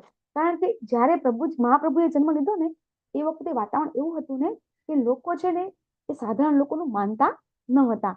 એટલે એમને જોયું કે લોકો સંન્યાસીને વધારે માન આપે છે. એટલા માટે મહાપ્રભુએ પોતે એકદમ યંગ અવસ્થામાં એમણે પોતે સંન્યાસ લઈ લીધો હતો. તો એ સંન્યાસી તરીકે આવશે એવું ગરુડ પુરાણમાં પણ કહેવામાં આવ્યું છે. ઋષિ પુરાણમાં પણ કીધું છે કે જે ભગવાન છે એ સતયુગમાં જેમ દૈત્યના ત્રાસ રૂપે જેમ અડધું શરીર મનુષ્યનું અડધું શરીર સિંહનું ધારણ કર્યું હતું, એમ ત્રેતાયુગમાં રામ તરીકે આવ્યા હતા. તો એ જ ભગવાન છે, બરાબર, એ ભગવાન છે એ ચૈતન્ય મહાપ્રભુ તરીકે દ્વાપરયુગમાં જે ગોવા તરીકે આવ્યા હતા એ કળિયુગમાં કેવી રીતે આવશે? એટલે સ્વર્ણકાંતિની હશે અને હંમેશા ભગવાનના નામનો જપ કરશે. તો ચૈતન્ય મહાપ્રભુ જયારે ચૈતન્ય મહાપ્રભુ તરીકે જન્મ લીધો ત્યારે ફક્ત ને ફક્ત એ શું કરતા હતા? 24 કલાક હરે કૃષ્ણ એટલે કે કૃષ્ણ ભગવાનના નામમાં એ રત રહેતા હતા. એટલા માટે ઋષિ પુરાણમાં પણ આપણને આ કીધેલું છે, આ રેફરન્સ છે. પદ્મ પુરાણમાં પણ છે, એમાં પણ કીધું છે કે ભાગીરથી નદીના તટ પર આવેલા સુંદર પ્રદેશ પર પ્રગટ થઈશ અને ગૌરવર્ણ તરીકે સમાન કાંતિ ધરાવીશ અને સચ્ચી પુત્ર તરીકે જન્મ લઈશ. સચ્ચી માતાનું નામ બીજી વાર આવ્યું. સચ્ચી માતાના પુત્ર તરીકે જન્મ લઈશ એવું પદ્મ પુરાણમાં પણ આપેલું છે. અને ભાગીરથી નદી, ભાગીરથી એટલે કઈ નદી? ગંગા નદી. ગંગા નદીના તટ પર આજે નવદીપ માયાપુર છે એ ત્યાં જ છે. જે લોકોએ યુટ્યુબમાં સર્ચ કરવું હોય તો આપણે જોઈએ છીએ કે આપણું આખા વર્લ્ડનું, આખા વિશ્વનું મોટામાં મોટું ભગવાનનું જે મંદિર બની રહ્યું છે એ માયાપુરમાં. કારણ કે ત્યાં છેલ્લે ભગવાન ચૈતન્ય મહાપ્રભુ તરીકે અવતાર લીધો છે. એટલા માટે સૌથી મોટું મંદિર છે એ ત્યાં બની રહ્યું છે. યુટ્યુબમાં, ગૂગલમાં સર્ચ કરશો તો આપને બધાને મળી જશે. હવે કોઈ એમ થાય કે આ તો થયું પુરાણો, બરાબર, તો અથર્વવેદમાં પણ છે. વેદનો કોઈ રેફરન્સ લેવો હોય તો વેદની અંદર પણ ઉલ્લેખ છે કે ભગવાનનો જન્મ થવાનો છે. તો એમાં લખ્યું છે કે વેદ તો આપણને ખબર છે કે બહુ જૂના છે, બરાબર. તો એમાં એવું લખાયું છે કે કળિયુગના 4000 વર્ષ વીતી ગયા પછી અને 5000 વર્ષ પહેલા હું પૃથ્વી ઉપર અવતરિત થઈશ, બરાબર. તો જો આપણે સમજતા હોઈએ કે કળિયુગની અવધિ અત્યારે હજી 5117 વર્ષની થઈ છે, તો ભગવાનનો જે જન્મ થયો તે સાલ હતી 1407. તો એનો અર્થ એમ થયો કે એમાં 4000 વર્ષ વીતી ગયા અને 5000 વર્ષની હજી વાર હતી. તો એવી રીતે ભગવાને એવી રીતે જન્મ લીધો છે. અને ગંગા કિનારે પૃથ્વી પર પ્રગટ થઈશ, હું ઊંચો અને સંત બ્રાહ્મણ ભક્ત બનીશ. અને ભગવાને બ્રાહ્મણના ઘરમાં જન્મ લીધો હતો. અને ભગવાન એમ કહે છે કે હું મારા શુભ લક્ષણો હશે અને હું ત્યાગ અને સંન્યાસનું પ્રદર્શન કરીશ અને મારા તમામ શુભ સંકેતો હશે અને હું ભક્ત બનીશ અને ભક્તિ યોગનો અભ્યાસ કરીશ અને હું મારી પોતાની ભક્તિની સેવાનો રસ રાખીશ. તો ભગવાન ચૈતન્ય મહાપ્રભુ છે એ સ્પેશિયલ આપણને બધાને ભક્તિ આપવા માટે આવ્યા. જો આપણે છે ને જયારે ચૈતન્ય મહાપ્રભુ જન્મ લીધો ને એ વખતે પણ ભક્તિ તો હતી જ, બરાબર. ભક્તિ લોકો કેવી કરતા હતા? કે છે કે ભક્તિ દેવી છે ને એ વૃદ્ધ થઈ ગયા હતા. એટલા માટે કે ભક્તિ છે એ ભાંગડી બની ગઈ હતી. લોકોએ ભક્તિને સસ્તી સહેલી કરી નાખી હતી. અને એનો અર્થ છે જે ભક્તિ ખરેખર ભક્તિ શ્રેષ્ઠ છે, તો ભક્તિ જે શ્રેષ્ઠ છે એને એકદમ નિકૃષ્ટ કરી નાખી હતી લોકોએ. એટલા માટે ભગવાન છે ભક્તિ છે શ્રેષ્ઠ છે એ સ્થાપના કરવા આવ્યા હતા. અને ભક્તિ ફક્ત ભક્તિ શ્રેષ્ઠ રસ્તો છે અને ભક્તિ સરળ રસ્તો છે કળિયુગમાં ભગવાન પાસે જવાનો. એ સ્થાપના કરવા માટે ચૈતન્ય મહાપ્રભુ આવ્યા હતા. તો આ છે આપણે ચૈતન્ય મહાપ્રભુ, જેને આપણે જોયું કે આ બધા 9 ઋષિઓ છે એમને આવી રીતે આગાહી કરી હતી, બરાબર. હવે ભગવાન ઉવાચો. હવે અહીંયા આ જે અધ્યાય છે એ આપણે 13મા અધ્યાયથી ભગવાન કન્ટિન્યુઅસ બોલી રહ્યા છે, જ્ઞાન યોગ ભગવાન આપી રહ્યા છે. એટલે માટે આ અધ્યાય છે કન્ટિન્યુઅસ ચાલી રહ્યો છે. ભગવાન કહે છે હવે હું તને સર્વ જ્ઞાનોમાં સર્વશ્રેષ્ઠ જ્ઞાન કે જેને જાણીને બધા મુનિજનો પરમ સિદ્ધિ પામ્યા.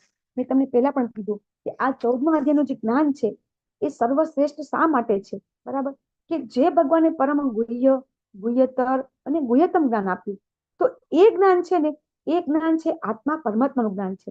પણ આપણે બધા છે એ અધ્યાત્મ સ્થિત ન રહી શકીએ કે જ્યાં સુધી આપણને આ શરીર વિશે જ્ઞાન ન થાય કે આ શરીર છે એ કઈ રીતે આત્માને અલગ કરી, જો અલગ છે એવું જયારે આપણે સમજવું હોય તો એને અલગ કરવાનો પ્રયત્ન કરવો પડે. તો એ પહેલા સમજવું પડે કે આ શરીર છે એ આત્માથી અલગ કેવી રીતે છે. એનું જ્ઞાન જો આપણને થાય કે આ શરીર છે કઈ રીતે આત્મા છે, એ શરીરની અંદર આવ્યા પછી એ આત્મા કઈ રીતે આ 3 ગુણોની અંદર આવી જાય છે, એ જો જ્ઞાન થઈ જાય તો આપણે પણ સિદ્ધિ પામી શકીએ. એ જે બધા મુનિજનો છે એ લોકો પહેલા આ આત્મા પરમાત્માનું જ્ઞાન પહેલા આ જ્ઞાન પ્રાપ્ત કર્યું હતું કે આપણે શરીર નથી આત્મા છે એ જાણવું હોય તો એના વિશે કઈ રીતે જાણી શકાય. તો એ જ્ઞાન છે એટલા માટે આ પહેલા પરમ ગુહ્ય ગુહ્યતમ જ્ઞાન કરતા પણ આ શ્રેષ્ઠ છે એવું ભગવાન અહીં કહી રહ્યા છે. હવે ભગવાન કહે છે કે આ જ્ઞાનમાં સ્થિર થવાથી મનુષ્ય મારા જેવી દિવ્ય પ્રકૃતિ પ્રાપ્ત કરી શકશે. તો હવે ભગવાનની પ્રકૃતિ કેવી છે અને આપણી પ્રકૃતિ કેવી છે એ સમજવું પડશે ને. ભગવાન જેવી દિવ્ય પ્રકૃતિ એમ કે છે કે આ જ્ઞાન જો પ્રાપ્ત થઈ જશે તો ભગવાન જેવી દિવ્ય પ્રકૃતિ પ્રાપ્ત થઈ જશે. તો ભગવાનની પ્રકૃતિ કેવી છે ને આપણી કેવી છે આપણે રમજી સમજી ગયા. આપણે છતાં પણ કોઈને કેવું હોય તો સમજી શકવું હોય તો ગુણાતીત અવસ્થા પ્રાપ્ત કરવાની એટલે ભગવાનજી પ્રકૃતિ ભગવાન ના બની જવાય પણ એમના જેવા ગુણો ડેવલપ થાય આપણા. યસ, થેન્ક યુ માતાજી. તો જો ભગવાન છે ને એ ભગવાનનો દેહ છે. આપણને ભગવાને કીધું હતું કે ભગવાનનો દેહ છે દિવ્ય છે. આપણા જો ભૌતિક પ્રકૃતિના જે આપણા જે પૃથ્વી જળ અગ્નિ વાયુ આકાશથી ભગવાનનું શરીર બનેલું નથી. આપણું ભૌતિક તત્વોનું બનેલું છે. પંચ મહાભૂત આપણા શરીરમાં છે, ભગવાનના શરીરમાં નથી. તો જો ભગવાનનું શરીર દિવ્ય હોય, આ પંચ મહાભૂતનું બનેલું ન હોય, તો આપણે પણ ભગવાન જેવી પ્રકૃતિ પ્રાપ્ત કરી નાખી તો આ શરીર છે પંચ મહાભૂતનું ન રહે. બરાબર, તો આપણે ભગવાન જેવા થઈ જશું, ભગવાન થઈ જશું આપણે એવું કહી શકાય? આપણે આપણું શરીર છે બરાબર છે એ પંચ મહાભૂતનું જે છે એના બદલે દિવ્ય બની જાય તો આપણું શરીર પણ ભગવાન જેવું બની જાય તો આપણે ભગવાન જેવા થઈ જઈએ. તો આપણે પણ ભગવાન થઈ જઈએ એવું જે ઘણા લોકો સમજતા છે આ શ્લોક સમજે તો કે હા આપણે પણ ભગવાન જેવા થઈ જશું. યસ વિક્રમ પ્રભુજી, તમે શું કહો છો? એક જ છે, એના જેવું કોઈ ન થઈ શકે કે ભગવાન બની જ ન શકે બીજા કોઈ. યસ, થેન્ક યુ પ્રભુજી. બહુ સરસ કોન્સેપ્ટ ક્લિયર થઈ ગયો પ્રભુજી તમારો કે ભગવાન છે ને એ એના જેવા, ભગવાન એમ કે છો મારા જેવા બનાવીશ. બરાબર, આપણે પેલા વાર્તામાં જોયું હતું ને અજામિલની વાર્તામાં કે જે વિષ્ણુદૂત હતા એ પણ ભગવાન જેવા શરીર વાળા, ભગવાન જેવ એમનું પણ ચતુર્ભુજ સ્વરૂપ જ હતું. બરાબર, તો એ ભગવાન નથી બની જતા, ભગવાન જેવા બને છે. ભગવાન એમ કે છે મારા જેવી. એટલે આપણે પણ જયારે આ જ્ઞાનમાં સ્થિર થઈ જશું, આપણને આ જ્ઞાન મળી જશે. ક્વોલિટી આવે માતાજી, ક્વોન્ટિટી ના આવી શકે ભગવાન જેવી. યસ યસ, આપણને ભગવાન જેવા આપણા ગુણ આપણે આવી શકે. બરાબર, પણ આપણે ભગવાન બની શકતા નથી. અને ભગવાન પાછા એમ કહે છે કે આ પ્રમાણે સ્થિત થવાથી તે સર્જન સમય જન્મ લેતો નથી કે પ્રલય કાળે વ્યથિત થતો નથી. બહુ જ મહત્વનું છે. ભગવાન આપણને વારંવાર કહે છે કે તારે બીજી વાર જન્મ નહીં લેવો પડે, બીજી વાર જન્મ નહીં લેવો પડે, બીજી વાર જન્મ નહીં લેવો પડે. તો ભગવાન આપણને હવે એમ કહેવા માંગે છે કે તારે હવે તું એવું કર કે તારે બીજી વાર જન્મ જ લેવો ન પડે. તો એટલા માટે ભગવાન એમ કે છે કે એ જન્મ લેતો નથી અને પ્રલય થાય તો વ્યથિત થતો નથી. એટલે શું કે એ પ્રલય કાળે પણ એ જે પ્રલય થાય છે ત્યારે જે બધા જીવો જયારે ભગવાનમાં સમાઈ જાય છે તો એ વખતે એ જીવ છે એની દિવ્ય પ્રકૃતિ થઈ ગઈ છે. એટલે ક્યાં હોય છે? એ ભગવાનના ધામમાં હોય છે. એને ભગવાનના શ્વાસની અંદર જવું પડતું નથી. જેમ બધા બ્રહ્માંડો જેમ પ્રલય કાળે ભગવાનના શ્વાસમાં જતા રહે છે એમ એ જીવને જવું પડતું નથી. જો શ્વાસમાં જાય તો પાછું આવવું પડે ને, શ્વાસમાં જાય તો પાછા આવવું પડે, તો પાછો જન્મ લેવો પડે. તો આવું થતું નથી. અને ભગવાન એમ કે છે કે હે કુંતી પુત્ર, એ સમજી લેવું જોઈએ કે સર્વ યોનિઓ આ ભૌતિક પ્રકૃતિમાં જન્મ દ્વારા શક્ય બનાવાય છે અને હું તેમનો બીજ પ્રદાન કરનાર પિતા છું. બહુ ઇમ્પોર્ટન્ટ છે. ભગવાન એમ કહે છે મહદ યોનિ અહમ બીજ પ્રદહ પિતા. ભગવાન એમ કહે છે બધી યોનિઓ 84 લાખ યોની, એમાં આપણને સમજી ગયા કે બ્રહ્માજી પણ આવી ગયા. બ્રહ્માજી બધા દેવી દેવતાઓ બધાનો બીજ પિતા હું છું. તો જ્યાં સુધી બ્રહ્માજી પણ સૃષ્ટિ ઉત્પન્ન કરી લે છે અને ભગવાન પ્રાણ સંચાર કરતા નથી, ત્યાં સુધી એ બધી અચેતન રહે છે. તો ભગવાન દરેક બીજ, જેમ જમીનની અંદર આપણે બીજ જયારે વાવીએ છીએ ત્યારે જ એમાંથી વૃક્ષ થાય છે, એમ ભગવાન સર્વ સૃષ્ટિ, આ બધા સૂર્ય, ચંદ્ર, ગ્રહ, નક્ષત્રો, બધું ભગવાન કે છે એનો બીજ પદ પિતા જ હું છું. બીજ એટલે કે બીજ હું રોપું છું. આ વસ્તુ જો આપણે સમજી જઈએ ને તો પછી કઈ સમજવાની જરૂર રહેતી નથી. કોઈ વ્યક્તિ જયારે આટલો સમજી, કોઈ ઘણા લોકો એમ કહેતા હોય છે કે કોઈ બધા એમ કે ના અમે તો કરી લઈએ, બરાબર. તો કેટલાય કપલ એવા છે, તમે જોતા હશો આ દુનિયામાં કેટલાય કપલ હોય છે કે એ લોકોને સંતાન થતું નથી, બરાબર. સાયન્સ ઘણું બધું કરે છે, છતાં પણ એ લોકોને સંતાન થતું નથી. તો જ્યાં સુધી આપણે તો કહીએ છીએ કે ભગવાનની ઈચ્છા ન હોય ત્યાં સુધી સંતાન થતું નથી. તો જો એ આપણે સમજી જઈએ કે આ તો આખી સમગ્ર સૃષ્ટિ છે, એ સમગ્ર સૃષ્ટિ છે એ બધાના બીજપદ પિતા છે, એવું નથી કે કોઈ એક વ્યક્તિના. આટલી વસ્તુ સમજી લઈએ ને તો કોઈ પ્રોબ્લેમ ન થાય કે આ સમગ્ર સૃષ્ટિ છે. પછી આપણને એમ નહીં થાય કે હું અમેરિકન છું, હું ભારતીય છું, આવું પણ નહીં થાય. કારણ કે શું થશે કે તમે અને હું, આપણે તો એક જ પિતાના સંતાન છીએ, બરાબર છે. આપણને અત્યારે એવું છે કે હું બ્રાહ્મણ છું, હું ક્ષત્રિય છું, તો એ તો ભગવાને વર્ણ વ્યવસ્થા બનાવી. આપણે જોઈએ ચતુર્વર્ણ્ય મૌર્ય સિસ્ટમમાં કે ભગવાને છે એ આ સમાજ વ્યવસ્થા કરવા માટે, આ સમાજ વ્યવસ્થા બની રહે એના માટે બનાવી હતી. તો આપણને એમ છે કે આપણે કોઈ અમેરિકન છે, કોઈ ગુજરાતી છે, બરાબર, આપણે તો એવું કે કોઈ મહારાષ્ટ્રીયન છે, તો આવું તો કઈ છે જ નહીં. આપણે બધા એક જ પિતા સંતાન છીએ. તો આ ભાવના, તો જે આપણે બધાને કઈ ભાવના જોઈ છે, વસુદેવ કુટુંબકમ. તો આ ભાવના જો ભગવદ્ ગીતા કોઈ સમજી જશે તો ઓટોમેટિક વિશ્વ પ્રેમની ભાવના આવી જશે. કોઈએ કઈ જ કરવું નહીં પડે. આ શ્લોક જો કોઈ એક સમજી જાય તો 101% દરેક વ્યક્તિ છે એ દરેક વ્યક્તિ કોઈ એને કહેવાય ને કે આપણે એમ કહીએ છીએ કે હિન્દુ મુસ્લિમ એક, બરાબર, તો એ થઈ શકતા નથી, બરાબર, ક્યારેય નથી થઈ શકતા. શા માટે? કે આ શ્લોક સમજતા નથી. જે લોકો આ સમજી ગયા છે, આપણા ઇસ્કોનની અંદર જે લોકો સમજ્યા છે, બરાબર, તો એમાં આપણે જોઈએ છે કે હિન્દુ, મુસ્લિમ, ક્રિશ્ચન, બરાબર, પછી આપણે સિંધી બી છે, શીખ બી, બધા ધર્મવાળા જે બધા શું કર્યું છે, એ લોકોએ કોઈ ધર્મ નથી અપનાવ્યો, એ લોકોએ ભગવદ્ ગીતા અપનાવી છે. ભગવદ્ ગીતા એ કોઈ ધાર્મિક પુસ્તક નથી. ભગવદ્ ગીતા કઈ હિન્દુ માટે નથી. તો આવું કેવી રીતે સમજી શકાય કે ભગવદ્ ગીતા છે બધા માટે છે? એ કઈ રીતે સમજી શકીએ છીએ આપણે? કઈ રીતે આપણે સમજી શકીએ કે અત્યારે બધા ફોલો કરી રહ્યા છે ગીતાને? તો એ અત્યારે જે લોકો સમજી ગયા છે કે ભગવદ્ ગીતા છે બધા માટે છે, તો આપણે એને કઈ રીતે સમજીએ કે આ બધા માટે છે? ઘણા લોકો એમ જ કહે છે કે ના, આ તો હિન્દુ પુસ્તક છે, આ હિન્દુઓનું પુસ્તક છે. તો આવું હિન્દુઓ નથી, એ આપણે કઈ રીતે કહી શકીએ? જીવન જીવવાની કળા શીખવાની. કેવી રીતે ખાવું, કેવી રીતે જીવન.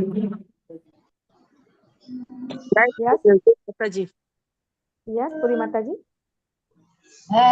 હરે કૃષ્ણ માતાજી. એમાં જીવન જીવવાની પદ્ધતિ છે, તમે પ્રભુ સુધી કઈ રીતના પહોંચી શકો એમાં બતાવવાનું છે. યસ પ્રભુજી. આ શ્લોકમાંથી કહેવાનું છે ને માતાજી? ના, તમે ગમે તે કહી શકો, શ્લોકમાંથી કહી શકો, વારથી કહી શકો. નહીંતર આ શ્લોકમાં તો કીધું છે ને બધી યોની એટલે બધા આવી ગયા ને એમ. હા, એમાં હિન્દુ આવી ગયા, મુસ્લિમ આવી ગયા, બધું બધા આવી ગયા. હા, શ્લોક પ્રમાણે તો પરફેક્ટ છે. આપણે શ્લોકમાં ભગવાન સમજાવે છે, પણ જે લોકો જે ભગવદ્ ગીતાને સમજી શકતા નથી, બરાબર, એને માટે જે લોકો ગીતા વાંચી નથી, બરાબર, હું એમ કહું કે ઘણા લોકો એવા છે કે ગીતા વાંચી નથી અને આપણે એને એમ કહીએ છીએ. યસ પ્રભુજી.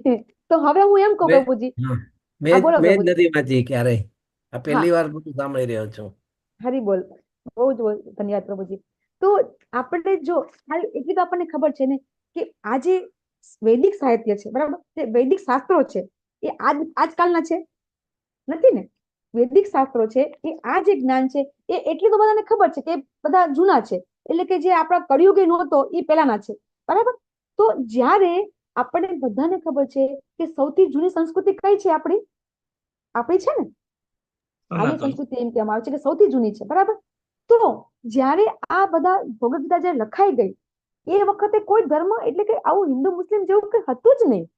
એ બધું છે આપણે બધાએ ઉત્પન્ન કરેલું છે. કળિયુગ આવ્યો, કળિયુગની અંદર ધીરે ધીરે આ બધી જેને કે અલગ અલગ ધર્મ સંપ્રદાય બધા થઈ ગયા છે. સૌથી પહેલા જયારે ભગવાન ઉપદેશ આપ્યો ને ત્યારે ભગવાને બધા માટે આપ્યો હતો, બરાબર. ત્યારે ખાલી બ્રાહ્મણ, ક્ષત્રિય, વૈશ્ય, શૂદ્ર 4 વર્ણ વ્યવસ્થા જ હતી, બરાબર. બીજું કઈ નહોતું. અને આ વર્ણ વ્યવસ્થા તો શા માટે હતી? કે સમાજ વ્યવસ્થા બરાબર જળવાઈ રહે એટલા માટે હતી. એવું નહોતું કે તું મુસ્લિમ છે એટલે તારા માટે નથી, તું ક્રિશ્ચન છે તો તારા માટે નથી, એવું નથી. ભગવાન શું કહે છે આખા ભગવદ ગીતામાં?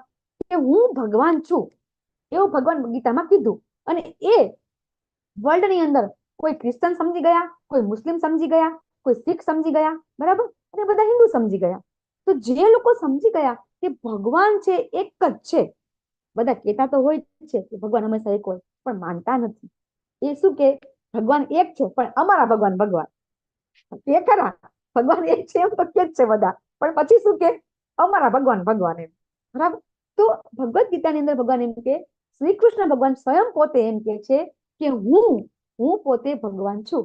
તો અને ભગવાન વારંવાર કે છે કે હું છે એ પિતા, પરમ પિતા છું, માતા ધાતા. ભગવાને એમ પણ કીધું કે હું માતા પણ છું, પિતા પણ હું છું, બરાબર. તો ભગવાન આ શ્લોક દ્વારા આપણને વધારે પાછું સ્પષ્ટીકરણ કરે છે કે હવે માતા પિતા તો કીધું, પણ ભગવાન શું કે બીજ પર પિતા પણ હું છું.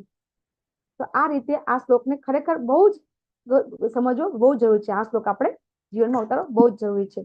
તો શું આપણે ભગવાન, યસ માતાજી, અત્યારે તો અભ્યાસક્રમમાં પણ જો ગીતાજી જ આવી ગયા છે, બરાબર, તો કા બીજા ધર્મના પુસ્તક નું ન આવે? ગીતાજીના શ્લોક આવી ગયા છે માતાજી. યસ, બરાબર છે, બરાબર છે. તો હવે ભગવાન આપણને કહે છે કે આ પ્રકૃતિ છે 3 ગુણોની બનેલી છે. કયા છે? રજોસ, તમસ અને સત્વ.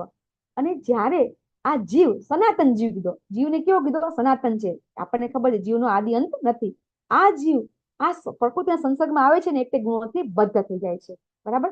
એટલે આ ગુણ છે એ જેવો આ ભૌતિક દુનિયામાં આવે છે એટલે તરત એ આ 3 ગુણો સાથે એ કોન્ટેક્ટમાં આવી જાય છે, માયાદેવીના બંધનમાં આવી જાય છે. આપણે જોઈએ છીએ કે આપણે સમજી ગયા કે જયારે જીવ ગર્ભમાં હોય છે ત્યારે શું કરે છે, બરાબર, ભગવાનને પ્રાર્થના કરે છે કે ભગવાન હું તને ભક્તિ કરીશ, તું અહીંથી છોડાવ. પણ જેવો એનો જન્મ થાય છે, આ દુનિયામાં આવે છે, તરત એ ભગવાનને ભૂલી જાય છે. અને બધું જ કારણ છે આ ભગવાનના ભૂલવાના કારણે થાય છે. અને પછી સત્વગુણ વ્યક્તિ શું કરે છે? સત્વગુણી વ્યક્તિ હોય, હવે આ 3 ગુણો છે, 3 ગુણો કામ કઈ રીતે કરે છે એ આપણે સમજવાનું. કે સત્વગુણ વ્યક્તિ હોય તો એના ગુણ કેવા હોય છે, બરાબર? તો એ કેવા હોય? તો નિષ્પાપ હોય, બરાબર. એ નિષ્પાપ સત્વગુણ અન્ય ગુણો કરતા અધિક શુદ્ધ હોવાથી પ્રકાશ આપનારો અને મનુષ્યને સર્વ પાપ કર્મોથી મુક્ત કરનારો છે. જે વ્યક્તિ શુદ્ધ સત્વમાં હોય ને એને એ ખબર હોય કે સારું શું ને ખરાબ શું, એટલે શું કરે? ખરાબ કર્મ ન કરે અને ખરાબ કર્મોથી હંમેશા દૂર રહે. એટલે માટે એ કેવો હોય? જ્ઞાની હોય, એને જ્ઞાન હોય કે શું સારું છે ને શું ખરાબ છે. અહીંયા ભગવાન એમ કે છે અર્જુનને, હે નિષ્પાપ એટલે અનઘ કે છે, અનઘ એટલે નિષ્પાપ. તો ભગવાન અર્જુનને પહેલા જ કે છે તું તો અનઘ છે એટલે તું તો નિષ્પાપ છે. તો એટલા માટે આપણે કહેતા હોય છે ને કે ગીતા આપણા માટે છે, અર્જુનજી માટે નથી. તો જો અર્જુનજી નિષ્પાપ હોય તો આ બધું ભગવાનને કહેવાની જરૂર શું? દાખલા તરીકે આપણા ઘરમાં 2 બાળકો હોય, બરાબર, એક બાળક હોય બધું સમજતો જ હોય, બરાબર, એક બાળક બધું સમજતો હોય અને બીજું બાળક ન સમજતો હોય, પણ છતાં પિતા શું કરે? જે સમજતો હોય ને એને જ કે, કારણ કે ઓલો ન સાંભળતો હોય એ તો સાંભળવો જ નથી, બરાબર. તો એ શું કરે પિતા? કે ઓલા બાળકને કે જેથી કરીને પેલો બાળક છે થોડું ઘણું સાંભળે, બરાબર, અને એના જીવનમાં ઉતારે. 2 બાળક હોય, એક પિતાનું સાંભળતો હોય, એક પિતાનું ન સાંભળતો હોય, તો પિતા છતાંય જે ન સાંભળતો હોય એને કહેવાને બદલે જે સાંભળતો હોય ને એને જ કે. તમારે જોવો તો જોજો, જેને અનુભવ કરવો એ કરજો કે પિતા શું કરે કે જે બાળક એટલું બધું હોશિયાર હોય ને, બધું સમજતો હોય તો એને કે જો આમ નહીં કરવાનું, આમ નહીં કરવાનું, આમ નહીં કરવાનું, ઓલો નો જ કરતો હોય, છતાં પેલો બાળકની હાજરીમાં કે જેથી કરીને પેલો બાળક છે એ સમજે. તો અહીંયા આપણા પિતા છે ને, ઓલો અર્જુન તો એ બાળક એવો છે ભગવાનનો કે બધું સમજે છે, છતાં ભગવાન એને જ બધું કે છે. ઈ કે એમ કરતા કરતા ભગવાન કે ઓલા સાંભળે તો ખરા થોડું ઘણું, જરાક 1-2 શબ્દ સાંભળે તો 1-2 શબ્દ. આપણે બધા કેવા છીએ? ભગવાનનું સાંભળતા નથી. એટલે ભગવાન છે ને અર્જુન દ્વારા આપણને કહી રહ્યા છે કે ઓલો બાળક તો સાંભળે છે, છતાં અર્જુનને ભગવાન કહે છે, જો આપણને નથી કહેતા. ઘણા લોકો એમ કહેતા હોય ભગવાન તો બધું અર્જુનને કીધું છે, આપણને ક્યાં કીધું છે, બરાબર. પણ ભગવાન છે આ રીતે આપણને સમજાઈ રહ્યા છે કે જે સત્વગુણી હોય છે આટલો બધો હોય છે. સત્વગુણમાં ફેર શું હોય છે? કે એ બધું સારું કરતો હોય છે, પણ ફક્ત ડિફરન્સ કેટલો હોય છે કે ભગવાનને માનતો નથી હોતો, બરાબર. હવે રજોગુણમાં વ્યક્તિ કેવો હોય છે? તો એ વ્યક્તિ છે ને એક અમર્યાદિત ઈચ્છા હોય. અત્યારે મોટા ભાગના લોકો 99.99% લોકો રજોગુણની અંદર જ હોય છે. કારણ કે એ લોકોને બહુ જ ઈચ્છા હોય, આ લઈ લો, નાની ગાડી હોય તો મોટી લઈ લો, નાનું ઘર હોય તો મોટું ઘર લઈ લો, બરાબર. કોઈ દિવસ ઈચ્છા પૂરી થતી નથી. જેવી રીતે અગ્નિની અંદર આપણે પેટ્રોલ નાખીએ તો અગ્નિ કોઈ દી એમ કે ના હવે બસ બરાબર. આપણું એવું છે, આપણી ઈચ્છાઓ છે એ ક્યારેય પૂરી થતી નથી. એટલે આપણે સકામ કર્મથી બદ્ધ થઈ જઈએ છીએ. પેલા જે સત્વગુણી હતા એ સત્વગુણના કારણે એ જ્ઞાનથી બદ્ધ થઈ જાય છે, અને આ છે એ સકામ કર્મથી. સકામ કર્મ એટલે શું? સારા કર્મો. તો સારા કર્મ આપણે કરીએ તો સારા કર્મ કરવાથી આપણે સારા કર્મ મળે. તો આપણી ગતિ ક્યાં થશે? આપણે સત્તર માધ્યમમાં શીખીશું કે આપણી ગતિ અહીં નહીં થશે. તમોગુણી કેવા હોય છે? તમોગુણી લોકો તો કેટલા આળસુ, ઉન્માદ, બરાબર. એ લોકોને એવું હોય કે આટલું કામ કરીએ ને અને આટલું ફળ જોતું હોય, બરાબર. જરાક કામ કરવાનું અને ફળ મોટું જોતું હોય. અને એ લોકો એકદમ અજ્ઞાની હોય છે. અને એ લોકો જેને કહેવાય કે પોતે કામ ઓછું કરે, પરિણામ વધારે જોતું હોય અને પરિણામ મળે નહીં. હવે આમાં કેવું? કર્મ કરી પ્રમાણે પરિણામ મળે. હવે કર્મ ઓછું કરવું હોય અને પછી પરિણામ એટલે કે ફળ વધારે પ્રાપ્તિ કરવી અને પછી ન મળે તો શું કરે? ખોટા રસ્તે જતા રહે, બરાબર. એની ઈચ્છા એવી હોય કે મને આ કામ કર્યું તો મને એનું આટલું બધું ફળ મળી જાય, પછી એ ન થાય એટલા માટે શું કરે? બધા વ્યસનમાં જતા રહે. વ્યસન કરે અને શું ખૂબ નિંદ્રા લે.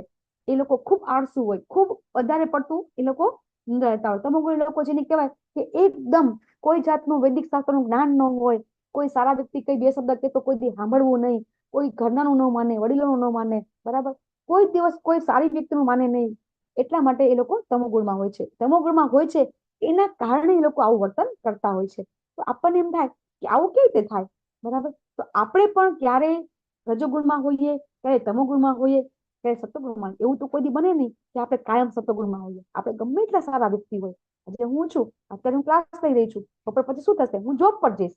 જોબ પર જવું એટલે શું કરું? પૈસા કમાવા જવું. પૈસા કમાવા જવું એટલે શું? રજોગુણી કામ થઈ ગયું, બરાબર. પછી રાત્રે કોઈ વ્યક્તિ ઘરે આવે. હવે જે લોકો જેને કે અધ્યાત્મ પ્રવૃત્તિ ના કરતા હોય અને જે લોકો કઈ ભગવાન વિશે વાંચન કરતા ન હોય તો શું કરે? કે રાત્રે ટીવી જોવે, કોઈ મોબાઈલ જોવે, બરાબર. અથવા તો કઈ એવી કોઈ મેગેઝિન વાંચે કે જે ખરેખર ના વાંચવી જોઈએ, તો એ તમોગુણમાં હોય રાત્રે. એટલે આવી રીતે અને પછી જેને કહેવાય કે લોકો મોડે સુધી સુઈ રહે, સવારે વહેલા ઉઠવાનું હોય એના બદલે મોડે સુધી સુઈ રહે. તો આવી રીતે દરેક વ્યક્તિ છે કે સવારમાં ઉઠે ત્યારે ઘણી વખત સત્વગુણમાં હોય છે. પછી જેમ બપોર પડે તો એ પોતે રોજીરોટી કરવા જતા રહે તો રજોગુણમાં હોય છે. અને ઘણી વખત આપણે જયારે અહીંથી બહાર નીકળી જ જઈએ અને તરત સત્વગુણમાંથી ડાયરેક્ટ તમોગુણમાં પણ આવી શકે છે. એવું નથી કે સત્વગુણમાંથી રજોગુણ આવે એમાં તમોગુણ આવે, ના, એવું પણ ન થાય. દાખલા તરીકે અહીંથી ઘરની બહાર નીકળ્યા અને કદાચ કોકની સાથે ગાડી અથડાઈ ગઈ તો તરત આપણા મોઢામાંથી ખરાબ શબ્દ નીકળી જાય, આપણે ગુસ્સો આવી જાય, બરાબર. આપણે એકદમ ક્રોધ આવી જાય. તો આ બધું થવા માંડે તો એનો અર્થ એમ થયો કે સત્વગુણમાં ડાયરેક્ટ તમોગુણમાં પણ આવી શકાય છે. એટલે આપણા જે ગુણ છે એ ક્યારેય આપણી પર હાવી થાય છે આપણને ખબર પડતી નથી. આપણે ક્યારેક સત્વગુણમાં હોઈએ છીએ, ક્યારેક રજોગુણમાં હોઈએ છીએ, ક્યારેક આપણે તમોગુણમાં પણ આવી જઈએ છીએ. એટલે આપણે પણ આ જો આપણને જ્ઞાન હોય તો તરત આપણને ખબર પડી જાય, ને આપણે તો આ ગુણમાં આવી ગયા. એટલે આપણને પોતાને જ્ઞાન થઈ જાય કે આ ગુણમાં છીએ ને એટલા કારણે આપણને આ થયું. તરત જો જે લોકોને આ 3 ગુણોનું જ્ઞાન હશે, બરાબર, જે લોકોને ખબર હશે એ લોકો તરત કંટ્રોલમાં કરવાની કોશિશ કરશે કે ના આ મારે કરવું જોઈતું હતું. તરત બીજી રીતે બીજી વખત કંઈક આવી પરિસ્થિતિ જો લાઈફની અંદર પરિસ્થિતિ વારંવાર આવતી રહે છે તો પાછી એની પરિસ્થિતિ બીજી વાર આવે તો આપણે તરત ચેતી જઈએ કે જો આપણે આ ગુણમાં આવી જઈએ છીએ તો આપણે આવું કરીએ છીએ અને એનું પરિણામ પણ આપણે ભોગવતા હોઈએ છીએ. તો ના, આવું તો પરિણામ ખરાબ આવ્યું હતું, તો તરત જ આપણે પછી શું કરીએ છીએ? એ ગુણમાંથી આપણે ઉપર આવવાની કોશિશ કરીએ છીએ. એટલે આ ગુણનું જ્ઞાન હોય તો આપણે કરી શકીએ. આપણે તો હવે ભગવાન કહે છે કે હે ભરત પુત્ર, સત્વગુણ મનુષ્યને સુખથી બાંધે છે, રજોગુણ સકામ કર્મથી બાંધે છે, તમોગુણ મનુષ્યને જ્ઞાનના ઢાંકી દે છે, એટલે પ્રમાદથી ઢાંકે છે. એ આપણે સમજી ગયા. જે સત્વગુણ હોય, જે લોકો સત્વગુણી હોય, બરાબર, એ લોકો સારા સારા કર્મ કરતા હોય એટલા માટે શું થાય? એમની ગતિ ક્યાં થાય? સ્વર્ગલોકમાં. તો સ્વર્ગલોકમાં ગયા પછી પણ એ સુખ પૂરું થાય પછી ભગવાન આપણને સમજાવશે કે એ જેવા કર્મ પતી ગયા પાછા એને મૃત્યુલોકમાં આવવું પડે છે. તો એનો અર્થ એમ થયો કે સારા ગુણમાં હોય તો પણ વ્યક્તિને સુખથી એ બાંધે છે. રજોગુણમાં તો આપણને બાંધે જ છે, બરાબર, ને તમોગુણમાં પણ આપણને બંધનમાં બંધાઈએ છીએ. ભગવાન અહીંયા સમજાવે છે. હવે ભગવાન એમ કે છે કે મેં તમને સમજાવ્યું ને તો કોઈ વખત સત્વગુણ છે એ રજોગુણ તથા તમોગુણને પરાસ્ત કરીને મુખ્ય બની જાય છે, તો કોઈ વખત રજોગુણ છે એ સત્વગુણ તમોગુણને પરાસ્ત કરી દે છે, અને કોઈ વખત તમોગુણ છે એ સત્વગુણ રજોગુણને પરાસ્ત કરી દે છે. એટલે આ સ્પર્ધા છે એક જાતની. આપણે આ દુનિયાની અંદર આ ત્રણ ગુણો છે એ એકબીજા સાથે સ્પર્ધા કરી રહ્યા છે. આપણને ખબર પડતી નથી કે ક્યાં કોણ સ્પર્ધા કરે છે, આપણને ખ્યાલ આવતો નથી. પણ જયારે આપણને આ જ્ઞાન થઈ જાય છે એ તરત આપણને ખ્યાલ આવી જાય છે કે આપણે આપણા ગુણો છે આપણી ઉપર કઈ રીતે આપણી સાથે કામ કરી રહ્યા છે. એ આપણે ધીમે ધીમે ધીમે ધીમે આપણને ખ્યાલ આવવા માંડે છે. જો આ આપણું મન છે, બરાબર, અને આ ત્રણ ગુણો છે. ત્રણેય ગુણો છે એ ખેંચી રહ્યા છે મનને. કોઈ એક આમ ખેંચી રહ્યું છે, એક આમ ખેંચી રહ્યું છે, એક આમ ખેંચી રહ્યું છે. ક્યારે કયું વ્યક્તિ કયું ગુણ, એટલે આપણને વ્યક્તિ કહીએ તો ક્યારે આ કયો વ્યક્તિ વાળો ગુણ છે, ગુણવાળી વ્યક્તિ છે એ ક્યારે એનું વધારે પ્રભાવ કરશે એ ખબર પડતી નથી. આપણને સમજમાં જ આવતું નથી કે આપણે ક્યારે કયા ગુણમાં આવી જઈએ છીએ. હવે ભગવાન કહે છે કે જયારે શરીરના સર્વ દ્વારા જ્ઞાનના પ્રકાશથી પ્રકાશિત થાય ને તે સત્વગુણ વાળો વ્યક્તિ, ત્યારે સત્વગુણના વ્યક્તિ થવાનો અનુભવ કરી શકાય છે. હવે આ શું સમજવું છે? સર્વ દ્વાર એટલે શું? કોઈ સમજી શકશે? સર્વ દ્વાર એટલે કયા દ્વાર? અહીંયા ભગવાન એમ કે છે શરીરના સર્વ દ્વાર, બધી ઇન્દ્રિયો. યસ કૃષ્ણ. યસ માતાજી, યસ. આમાં ભગવાન આપણને કહે છે કે બધા દ્વાર છે ને એ જ્ઞાનથી પ્રકાશિત થઈ જાય ત્યારે. બધા દ્વાર એટલે કયા દ્વાર? આપણા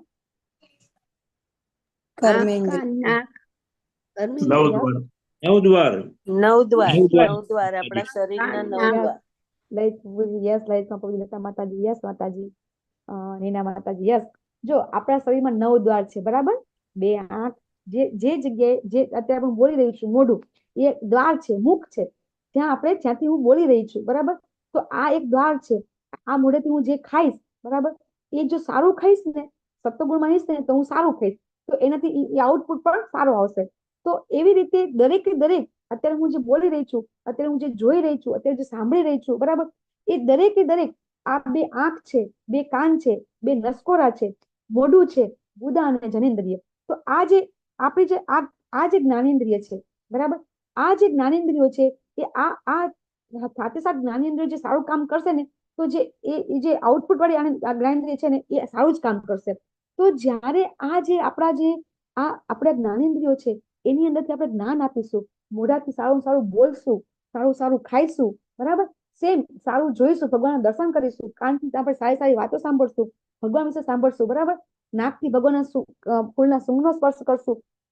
આવી રીતે કરવાથી આપણે છે ને આપણા જે આ દ્વાર છે એ દ્વારને જ્ઞાન આપણે આપી રહ્યા છીએ. જ્ઞાન આપવાથી એ જ્ઞાનથી પ્રકાશિત થશે, એટલે ત્યારે એ સત્વગુણમાં વ્યક્ત થવાનો અનુભવ કરી શકશે.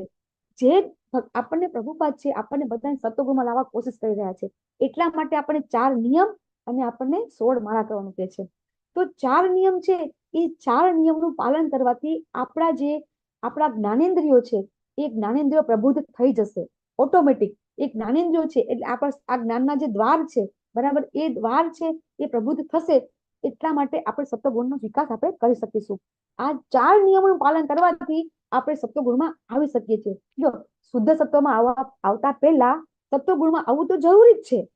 સત્વગુણમાં જો નહીં આવીએ તો પછી શુદ્ધ સત્વમાં કેવી રીતે આવશું? આપણે જો ભગવાને તો કીધું છે કે 3 ગુણોથી ઉપર ઉઠવાનું છે, પણ 3 ગુણોથી ઉપર ઉઠતા પહેલા આપણે મેઇન સત્વગુણમાં તો આપવું પડશે ને. ત્યાં નહીં આવીએ તો શુદ્ધ સત્વમાં કેવી રીતે આવશે?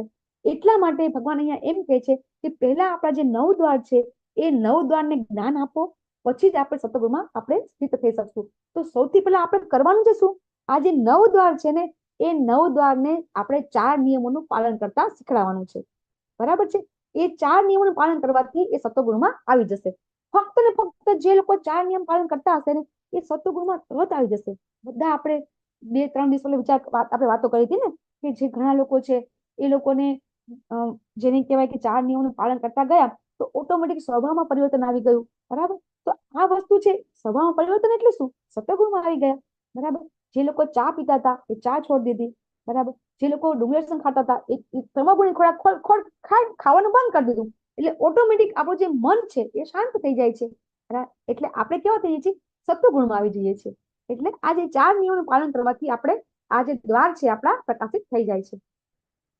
હવે ભગવાન કહે છે કે જો રજોગુણમાં વધારો થઈ જાય ને તો શું થાય, એ મેં તમને કીધું. રજોગુણ જો વધારો થાય એટલે તરત જ આપણને અલગ અલગ ઈચ્છાઓ ભોગવવાની જ વૃત્તિ થાય. બસ અલગ અલગ જાતની વાસનાઓ, કામ વાસના એટલે ઈચ્છા તૃપ્તિ, અલગ અલગ જાતની, નહીં જે કહેવાય કે ગમે એટલી આપણી તૃપ્તિ થાય પણ એ આપણને તૃપ્તિ થતી નથી. આપણને આ તૃપ્ત થઈ ગયું, આ તૃપ્ત થઈ, પણ ક્યારેય તૃપ્તિ થતી નથી. રજોગુણમાં હંમેશા હંમેશા દરેક વ્યક્તિ જેને કહેવાય ને ઉગ્ર કર્મ કરે છે. ઉગ્ર કર્મ એટલે શું? કે ઉગ્ર કર્મ એટલે કે આપણે જે કોઈ વ્યક્તિ હોય એને 8 કલાક નોકરી કરતું હોય તો એને એમ કહેવામાં આવે, બરાબર, કે તું આજે 8 ના બદલે તું 10 કલાક કામ કરીશ તો તને આટલા પૈસા મળશે. તો એ કાપ ક્યાં મૂકશે? અત્યારે એ ભક્તિ કરતો હશે પણ છતાં પૈસામાં વધારા લેવા માટે થઈ અને પછી ભક્તિમાં કાપ કરશે. 2 કલાક જપ કરતો હશે તો એ 2 કલાક જપ કરવા બદલે એ 2 કલાક વધારે નોકરી કરી લેશે. તો શું થયું? રજોગુણનો વધારો થઈ ગયો, સત્વગુણ કમ થઈ ગયું. તો રજોગુણમાં વધારો કરવાના કારણે એનો સત્વગુણ ઓછો થઈ જાય છે. એટલે રજોગુણમાં કામ કરવાના કારણે એ દરેક વ્યક્તિ છે એની ઈચ્છાઓ છે અલગ અલગ અલગ અલગ વધતી જાય છે. અને તમોગુણ વ્યક્તિ હોય છે એ તો છે ને એની તો ગતિ ખૂબ જ ખરાબ હોય છે. એ વ્યક્તિ કેવો હોય છે? આળસુ હોય છે અને એકદમ ડિપ્રેશનમાં આવી જાય. જ્યારે થોડું બી એની ઈચ્છા પૂરી ન થાય અથવા તો કંઈક કામ કરવું હોય ને કામની એની ઈચ્છા પૂરી ન થાય એટલા માટે શું કરે? એ કાં તો ડ્રગ્સ એડિક્ટ થઈ જાય અથવા તો ઘણી વખત સુસાઇડ પણ કરી લેતા હોય છે. તો એ કોણ કરે છે? એ તમોગુણમાં કરે છે. અને અત્યારે આપણને એમ છે કે આ ડ્રગ્સ ને બધું છે એ આપણા ગુજરાતમાં નથી, બરાબર. આજથી 15 વર્ષ પહેલા, 15 થી 20 વર્ષ પહેલા સાવ આપણા ગુજરાતની અંદર બરોડાથી આગળ એકદમ સાવ ગામડું છે. એ ગામડાની અંદર એક યંગ છોકરો, 25 વર્ષનો છોકરો છે, એ ડ્રગ્સ ન મળવાના કારણે સુસાઇડ કરી લીધું. હવે મા બાપને તો ખબર જ નહોતી કે આ ડ્રગ લે છે. એ તો પછી એને ખબર પડી કે એને ઘરમાંથી પૈસા લઈ લેતો તો ખૂબ પૈસાવાળા, એને કહેવાય ને કે જમીનદાર, એકદમ ખૂબ લેન્ડલોર્ડ પાર્ટી, એમ જમીનદાર મોટા મોટા હતા અને પૈસાવાળા ખૂબ હતા અને ભણતા હતા બરોડાની અંદર. હવે રહેતો તો નાના ગામમાં, પછી એને ડ્રગ્સ નું થઈ ગયું એડિટ અને પછી એને ડ્રગ ન મળી તો એને સુસાઇડ કરી લીધું, બરાબર. તો આપણને એમ થાય કે આ તો આપણે તો આપણા ઇન્ડિયામાં તો નથી, બરાબર, પણ ના, અત્યારે બધે નાના નાના સિટીમાં પણ ડ્રગ્સ છે એ એન્ટર થઈ ગયું છે. તો એટલા માટે આપણે આપણા બાળકોને શા માટે ભગવદ ગીતાનું જ્ઞાન આપવું જોઈએ કે એને ખબર પડે કે આ બધું કામ છે આવી રીતે અલગ અલગ ગુણોમાં રહેવાથી થાય છે. તો એ રીતે આ જે તમોગુણી વ્યક્તિ હોય છે એ છે તમોગુણમાં એટલો બધો એ પ્રભાવ એની પર હોય તમોગુણનો કે એનામાં એને સારું નરસાની ખબર જ નથી પડતી. શાસ્ત્ર જ્ઞાન તો હોતું નથી પણ સારા નરસાની એને કઈ જ્ઞાન જ થતું નથી અને એટલા માટે એ વ્યક્તિ ખૂબ મોહિત થાય છે અને પછી એનું અધગતિ થાય છે. હવે આ ગુણમાં લોકો ક્યાં જશે? મૃત્યુ પછી સત્વ રજસ તમસ પછી ક્યાં જશે? બરાબર. તો એના માટે આપણને ભગવાન કહે છે કે જયારે કોઈ મનુષ્ય સત્વગુણ મૃત્યુ થાય છે ને તો તેને મહર્ષિના ઉચ્ચતર વિશુદ્ધ લોકમાં આપણે જોઈ ગયા કે જયારે 14 લોક છે, બરાબર, તો 14 લોક ની અંદર આપણે પૃથ્વી લોક છે, બરાબર, લોક છે, પછી ભુવન લોક છે, પછી સ્વર્ગ લોક, બરાબર. સ્વર્ગ લોક પછી કયો લોક આવે છે? મહાલોક આવે છે, જનલોક, તપોલોક, સત્યલોક. એ રીતે આ બધા લોક છે એ લોકમાં આપણી ગતિ થાય છે. તો સત્વગુણમાં હોય છે તો એ લોકોને આવી રીતે ઉચ્ચતર લોકમાં ઘણી વખત સ્વર્ગ લોકની ઉપર પણ એ લોકો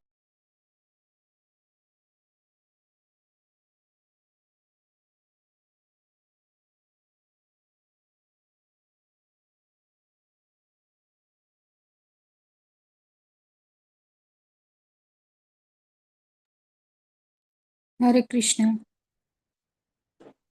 માતાજીનું નેટવર્ક ગયું લાગે છે. હરે કૃષ્ણ.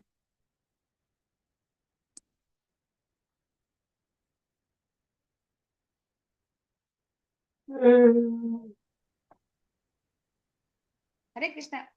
અવાજ આવ્યો માતાજી? હા માતાજી, આવ્યો. હરે કૃષ્ણ. મોબાઈલ થી જોઈન્ટ થઈ છું. પોસ્ટ બનાવી દઉં માતાજી તમને? હા હા, અનિતા બેનને હોસ્ટ બનાવી નાખો.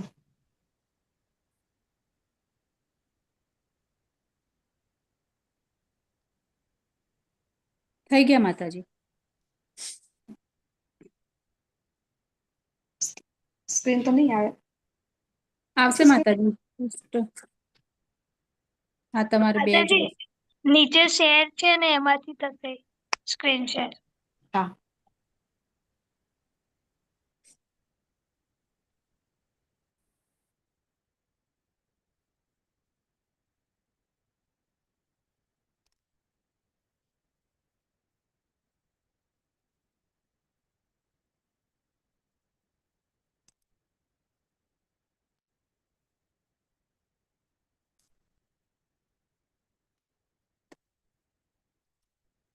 જ્યોત માતાજી પેલા નેટવર્ક આવી ગયું પેલામાં હા માતાજી જોઈન થઈ ગયા છો તમે એમાં.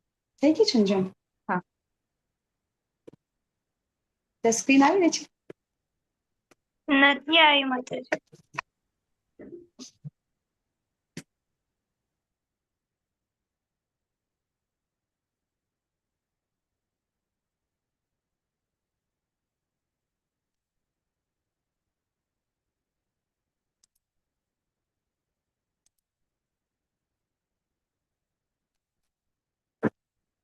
મને હોસ્ટ બનાવી નાખો માતાજી. બનાવી દીધા માતાજી તમને હોસ્ટ. શેર ની ના પાડે છે. અનિતાબેન છે ને એના ઉપર કરું છું મેં. આનંદ પદામાં કરી દો. આનંદ પદામાં કરો. અચ્છા હું તમારે કરવું પડશે માતાજી હવે. હા હા. હરે કૃષ્ણ. હરે કૃષ્ણ.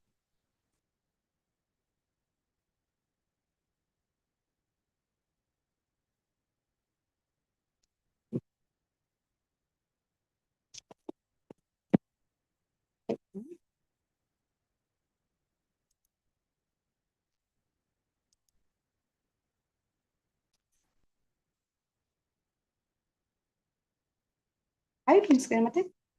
હા માતાજી. આવી ગઈ. હા બરાબર. તો જે સત્વગુણની વ્યક્તિ હોય છે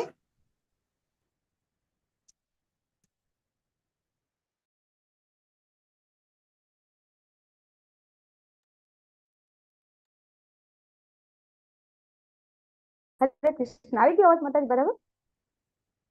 હા માતાજી આવી ગયું. તો આપણે જોયું કે જેવી રીતે આપણે 14 લોક છે તે 14 લોકની ઉપર ગતિ થાય છે. કોની? પૃથ્વી લોકથી ઉપર. જે લોકો સત્વગુણમાં હોય છે એની પૃથ્વી લોકથી ઉપર ગતિ થાય છે. રજોગુણમાં હોય છે એની અહીંયા જ બરાબર પૃથ્વી ઉપર પછી અલગ અલગ યોનિમાં એના જન્મો એનો છે એના કર્મ પ્રમાણે અલગ અલગ પૃથ્વી ઉપર જન્મ થાય છે રજોગુણની વ્યક્તિનો. પણ કેવો થાય છે કે એવું નહીં કે મનુષ્ય જન્મ જ મળશે. એનો છે એના કર્મ પ્રમાણે ઈચ્છા પ્રમાણે એની અલગ અલગ ગતિ થશે અને પશુઓની પણ મળી શકે છે. અને તમોગુણી વ્યક્તિ હોય છે એને તો ક્યાં મળે છે? નર્કમાં ગતિ મળે છે બરાબર. તો આ પ્રમાણે છે એ દરેક વ્યક્તિ હોય છે એને પોતપોતાના કર્મ પ્રમાણે એની ગતિ થતી હોય છે. તો હવે ભગવાન એમ કે છે બરાબર કે પુણ્ય કર્મનું ફળ શુદ્ધ હોય છે અને તેથી સાત્વિક ગુણમય કહેવાય છે. પરંતુ રજોગુણ હોય છે એમાં કરેલું કર્મ દુઃખમાં પરિણમે છે અને તમોગુણમાં કરેલું કર્મ તો જેને કહેવાય કે મૂર્ખામીમાં પરિણમે છે. આપણા જે ગુણ છે એ ગુણ સાત્વિક ગુણ કહેવાય છે, રાજસિક ગુણ કહેવાય છે અને તામસિક કહેવાય છે. તો એ ત્રણ ગુણ છે એ કઈ રીતે આપણે કર્મ કરીએ છીએ તો એ પ્રમાણે આપણને સારા સારા ગુણનું ફળ આપણને મળતું હોય છે. તો ભગવાન હવે સમજાવે છે કે સત્વ ગુણથી શું થાય છે? તો જ્ઞાનનો વિકાસ થાય છે. રજોગુણથી લોભ ઉત્પન્ન થાય છે. તમોગુણથી આળસ ઉત્પન્ન થાય છે. એકદમ ઈઝી સમજવું છે કે જ્યારે આપણે જેવા જેવા ગુણમાં હોય છે એ પ્રમાણે આપણો વિકાસ થતો હોય છે. તો આપણે હવે શું કરવું જોઈએ બરાબર? જો સત્વગુણી મનુષ્ય હોય છે ઉચ્ચતર લોકમાં જાય છે, રજોગુણી મનુષ્ય પૃથ્વી લોકમાં રહે છે અને તમોગુણી હોય છે નરકમાં જાય છે. આપણે સારી રીતે સમજી ગયા બરાબર કે કઈ રીતે આપણી ગતિ થાય છે. આ જે 14 લોક છે આ 14 લોકની અંદર આમાં બહુ સરસ સમજાવ્યું છે. તમે સ્લાઇડમાં દેખાઈ રહ્યું છે બરાબર કે આપણી ગતિ છે એ જો આપણે સારા કર્મ કરીશું તો અહીંયા ઉપર જશે બરાબર. આ સત્યલોક છે, તપલોક છે, તપોલોક, જનોલોક બરાબર. પછી આ સ્વર્ગલોક છે અને પછી આ છે મહરલોક અને આ ભુવરલોક બરાબર. તો આ ભૂલોક અને ભુવરલોક છે એની ઉપર સ્વર્ગલોક છે. તો સ્વર્ગલોકની આપણે ગતિ થાય છે પણ છતાં પણ આપણે જ્યારે જેવા કર્મ કરીશું એ પ્રમાણે આપણે ઉપર ગતિ થશે. પણ જ્યારે આપણા પુણ્ય કર્મ પૂરા થઈ જશે એટલે પાછું આપણે મૃત્યુલોકમાં આવવું પડે છે. અને જ્યારે આપણે રજોગુણમાં કામ કરીએ છીએ ત્યારે આપણે પૃથ્વીલોક પર રહીએ છીએ પણ છતાં પણ આપણી અલગ અલગ યોનિમાં જન્મ થાય છે. પણ તમોગુણમાં મૃત્યુ થાય છે. તમોગુણી લોકો હોય છે એ લોકોને આ 7 પ્રકારના આ જે નર્ક છે બરાબર આ 7 પ્રકાર નર્કની અંદર એમની ગતિ થાય છે. એવું ભગવાન અહીંયા આપણને બહુ સરસ આપણને અહીંયા સમજાવે છે. તો આપણે આ સ્થિતિને પાર કરી શકીશું ખરા બરાબર? તો ભગવાન અહીંયા એમ કે છે કે જ્યારે કોઈ મનુષ્ય સારી રીતે જાણી લે છે કે સર્વ કાર્યમાં પ્રકૃતિના 3 ગુણો સિવાય અન્ય કોઈ કરતા નથી તથા તે પરમેશ્વરને જાણી લે છે તેઓ આ 3 ગુણોથી પર થઈ જાય છે અને મારા દિવ્ય સ્વભાવને પ્રાપ્ત કરે છે. બહુ સ્પષ્ટ ભગવાન અહીં સમજાવી લે છે કે જ્યારે આપણે સમજી જઈએ કે આપણે જે બી કરીએ છીએ એ આ પ્રકૃતિના ગુણો કારણે જ થાય છે અને એ બધું છે એ ભગવાન છે એ ભગવાન દ્વારા આ બધું નિયંત્રિત છે. ભગવાન છે આ 3 ગુણોથી ઉપર આપણને પાછું વારંવાર આ ચિત્ર શા માટે બતાવવામાં આવે છે કે આપણે સમજી શકીએ કે આ બધા નિયંતા કોણ છે? ભગવાન છે. જો આ આપણે સમજી જઈએ ને તો ભગવાન એમ કહે છે કે મારા દિવ્ય સ્વભાવને એ પ્રાપ્ત કરે છે. આપણે આપણા ભગવાન જેવો સ્વભાવ આપણને પ્રાપ્ત થાય છે. ભગવાન જેવા ગુણો આપણને પ્રાપ્ત થઈ શકે છે. તો જ્યારે દેહધારી જીવ શરીર સાથે સંકળાયેલા આ ત્રણેય ગુણોને ઓળંગી જવા સમર્થ બને ને ત્યારે આ જે જન્મ મૃત્યુની જરા વ્યાધિ છે ને એમાંથી એ મુક્ત થઈને અમૃતમય જીવન ભોગવી શકે છે. આ જગત છે, આ જગત આપણે મેં સૌથી પહેલા કહી દીધું કે આ 4 વ્યાધિ છે, બરાબર. આ 4 વ્યાધિ બધાને છે. એ વ્યાધિમાંથી કોઈ દૂર નીકળી શકતું નથી. પણ જ્યારે કોઈ આ ત્રણેય ગુણને ઓળંગી જાય છે ને ત્યારે એ આ જન્મ મૃત્યુ જરા વ્યાધિને પણ એ ઓળંગી અને અમૃતમય જીવન. અમૃતમય એટલે શું? જો આપણે બધા એમ જાણતા હોય કે દેવો છે એ અમૃત પાન કર્યું તો એ લોકો અમર બની ગયા. તો અમરની વ્યાખ્યા શું થઈ શકે? આમાં અમૃતમય જીવનની આપણે વ્યાખ્યા શું કરીશું? દેવો શું અમર થઈ ગયા છે? કોઈ કહી શકશે? નથી થયા માતાજી. દેવો અમર અમર કઈ ના રીતે થાય. દેવો છે? એ લોકોનું પણ પદ બદલાય. એમના કર્મ પ્રમાણે એમના પણ સ્ટેજ પદ બદલાય છે. ઇન્દ્રનું, બ્રહ્માજીનું. એટલે અમર તો ભગવાન બ્રહ્માજી પણ નથી. યસ. શું થાય છે? હરે કૃષ્ણ માતાજી. હરે કૃષ્ણ યસ માતાજી. કીર્તિ માતાજી. અમર એટલે આ ત્રણેય પ્રકૃતિથી પર રહે છે. તે ત્રણેય પ્રકૃતિથી પર રહે છે અમર એટલે. રહે છે એ ત્રણેય અને પ્રકૃતિ એમનું એને આયુષ્ય અડી છે. નથી આપણે શકતી. હા, જેવી રીતે આપણા આયુષ્યની કમ્પેરિઝનમાં એમનું આયુષ્ય લાંબુ છે એટલે આપણને એમ લાગે છે કે અમર છે. યસ જનકનંદિની માતાજી. હરે કૃષ્ણ માતાજી. દરેક હરે વૈષ્ણવ ભક્તોને માતાજી. મારા દંડવત પ્રણામ. પ્રણામ માતાજી, માતાજી. બ્રહ્માજીનો જે અવતાર છે એ પછી એમનું જયારે આયુષ્ય પૂરું થયું ત્યારે હરિદાસ ઠાકુર બન્યા હતા અને એમને એ રોજના 3 લાખ મંત્ર એટલે લગભગ 24 કલાકે જપ કરતા હતા. શ્રી કૃષ્ણ ભગવાને એમને નામાચાર્ય નું નામ આપી દીધું. પોતે મુસલમાનમાં અવતાર લીધો હોવા છતાં પણ એ આવી રીતે હરિદાસ ઠાકુર બન્યા. એટલે બ્રહ્માજીનું પણ હરી આવું બોલ. છે એમ. યસ હરે એટલે એ લોકોનું જે આયુષ્ય છે ને એ આપણા કરતા ખૂબ લાંબુ આયુષ્ય છે. દાખલા તરીકે આપણે સમજ્યા હતા કે વરસાદમાં જે આગિયા હોય છે એ આગિયા એનું આયુષ્ય એક રાત પૂરતું હોય છે.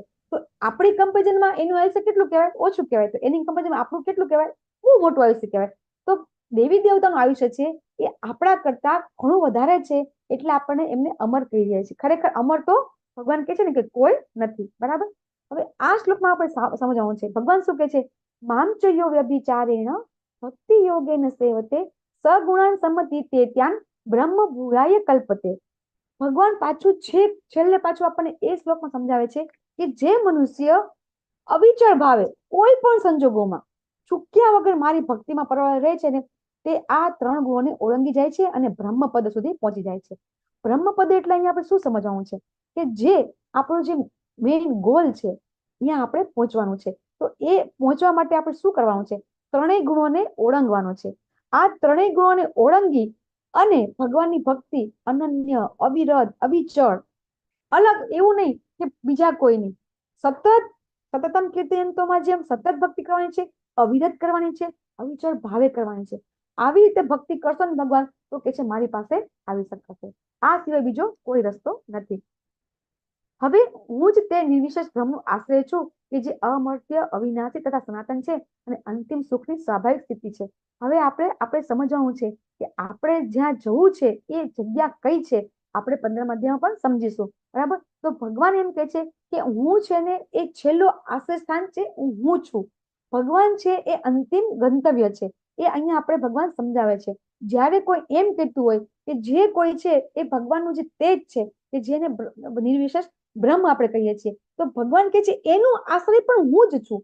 આ શ્લોક ઉપરથી આપણે સમજી શકીએ કે આપણે એમ કહીએ છીએ ને કે જે તેજ છે એ ભગવાનમાંથી નીકળતું તેજ છે એ બ્રહ્મ છે. બરાબર.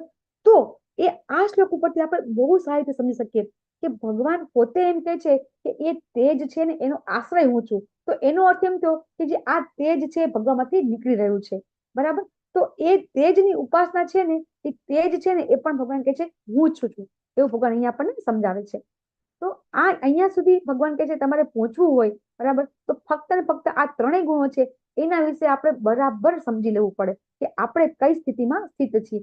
જો આપણે આ સમજી જશું કે આપણે કઈ સ્થિતિમાં છીએ તો ચોક્કસથી આપણને આપણા ગુણો વિશે આપણને જ્ઞાન હશે તો ચોક્કસ આપણે આ ત્રણેય ગુણોને પાર કરી શકીશું. અને આ આપણે ક્યારેય જેને કહેવાય કે રજોગુણ, તમોગુણ, સત્વગુણ એકેમાં સપડાશું નહીં. તમારો ખૂબ ખૂબ સર્વનો આભાર. થોડી વચ્ચે ઇન્ટરપ્શન થઈ ગયું, માફી માંગુ છું. વાંછાકલ્પતરુભ્યશ્ચ કૃપા સિંધુભ્યૈવ ચ પતિતાનાં પાવનેભ્યો વૈષ્ણવેભ્યો નમો નમઃ. અનંત કોટિ વૈષ્ણવ વંદે કી જય. શીલા પ્રભુપાદ કી જય. શ્રીમદ ભગવદ ગીતા, શ્રીમદ ભાગવતમ, ચૈતન્યચરિતામૃત રામાયણ કી જય. હરે કૃષ્ણ હરે કૃષ્ણ કૃષ્ણ કૃષ્ણ હરે હરે હરે રામ હરે રામ રામ રામ રામ હરે કૃષ્ણ. હરે કૃષ્ણ. હરે એક કૃષ્ણ માળા કરી માતાજી. હરે કૃષ્ણ લતા માતાજી. હરે વિક્રમ કૃષ્ણ પ્રભુજી. માતાજી. હરે હરે કૃષ્ણ મીનાક્ષી માતાજી. હરે કૃષ્ણ માતાજી. લતા ધન્યવાદ. માતાજી. Very nice lecture. સ્વામિવાળા પ્રભુજી. હરે હરે કૃષ્ણ કૃષ્ણ. જય શ્રી બાપા માતાજી. હરે કૃષ્ણ. હરે જનક કૃષ્ણ નંદિની માતાજી.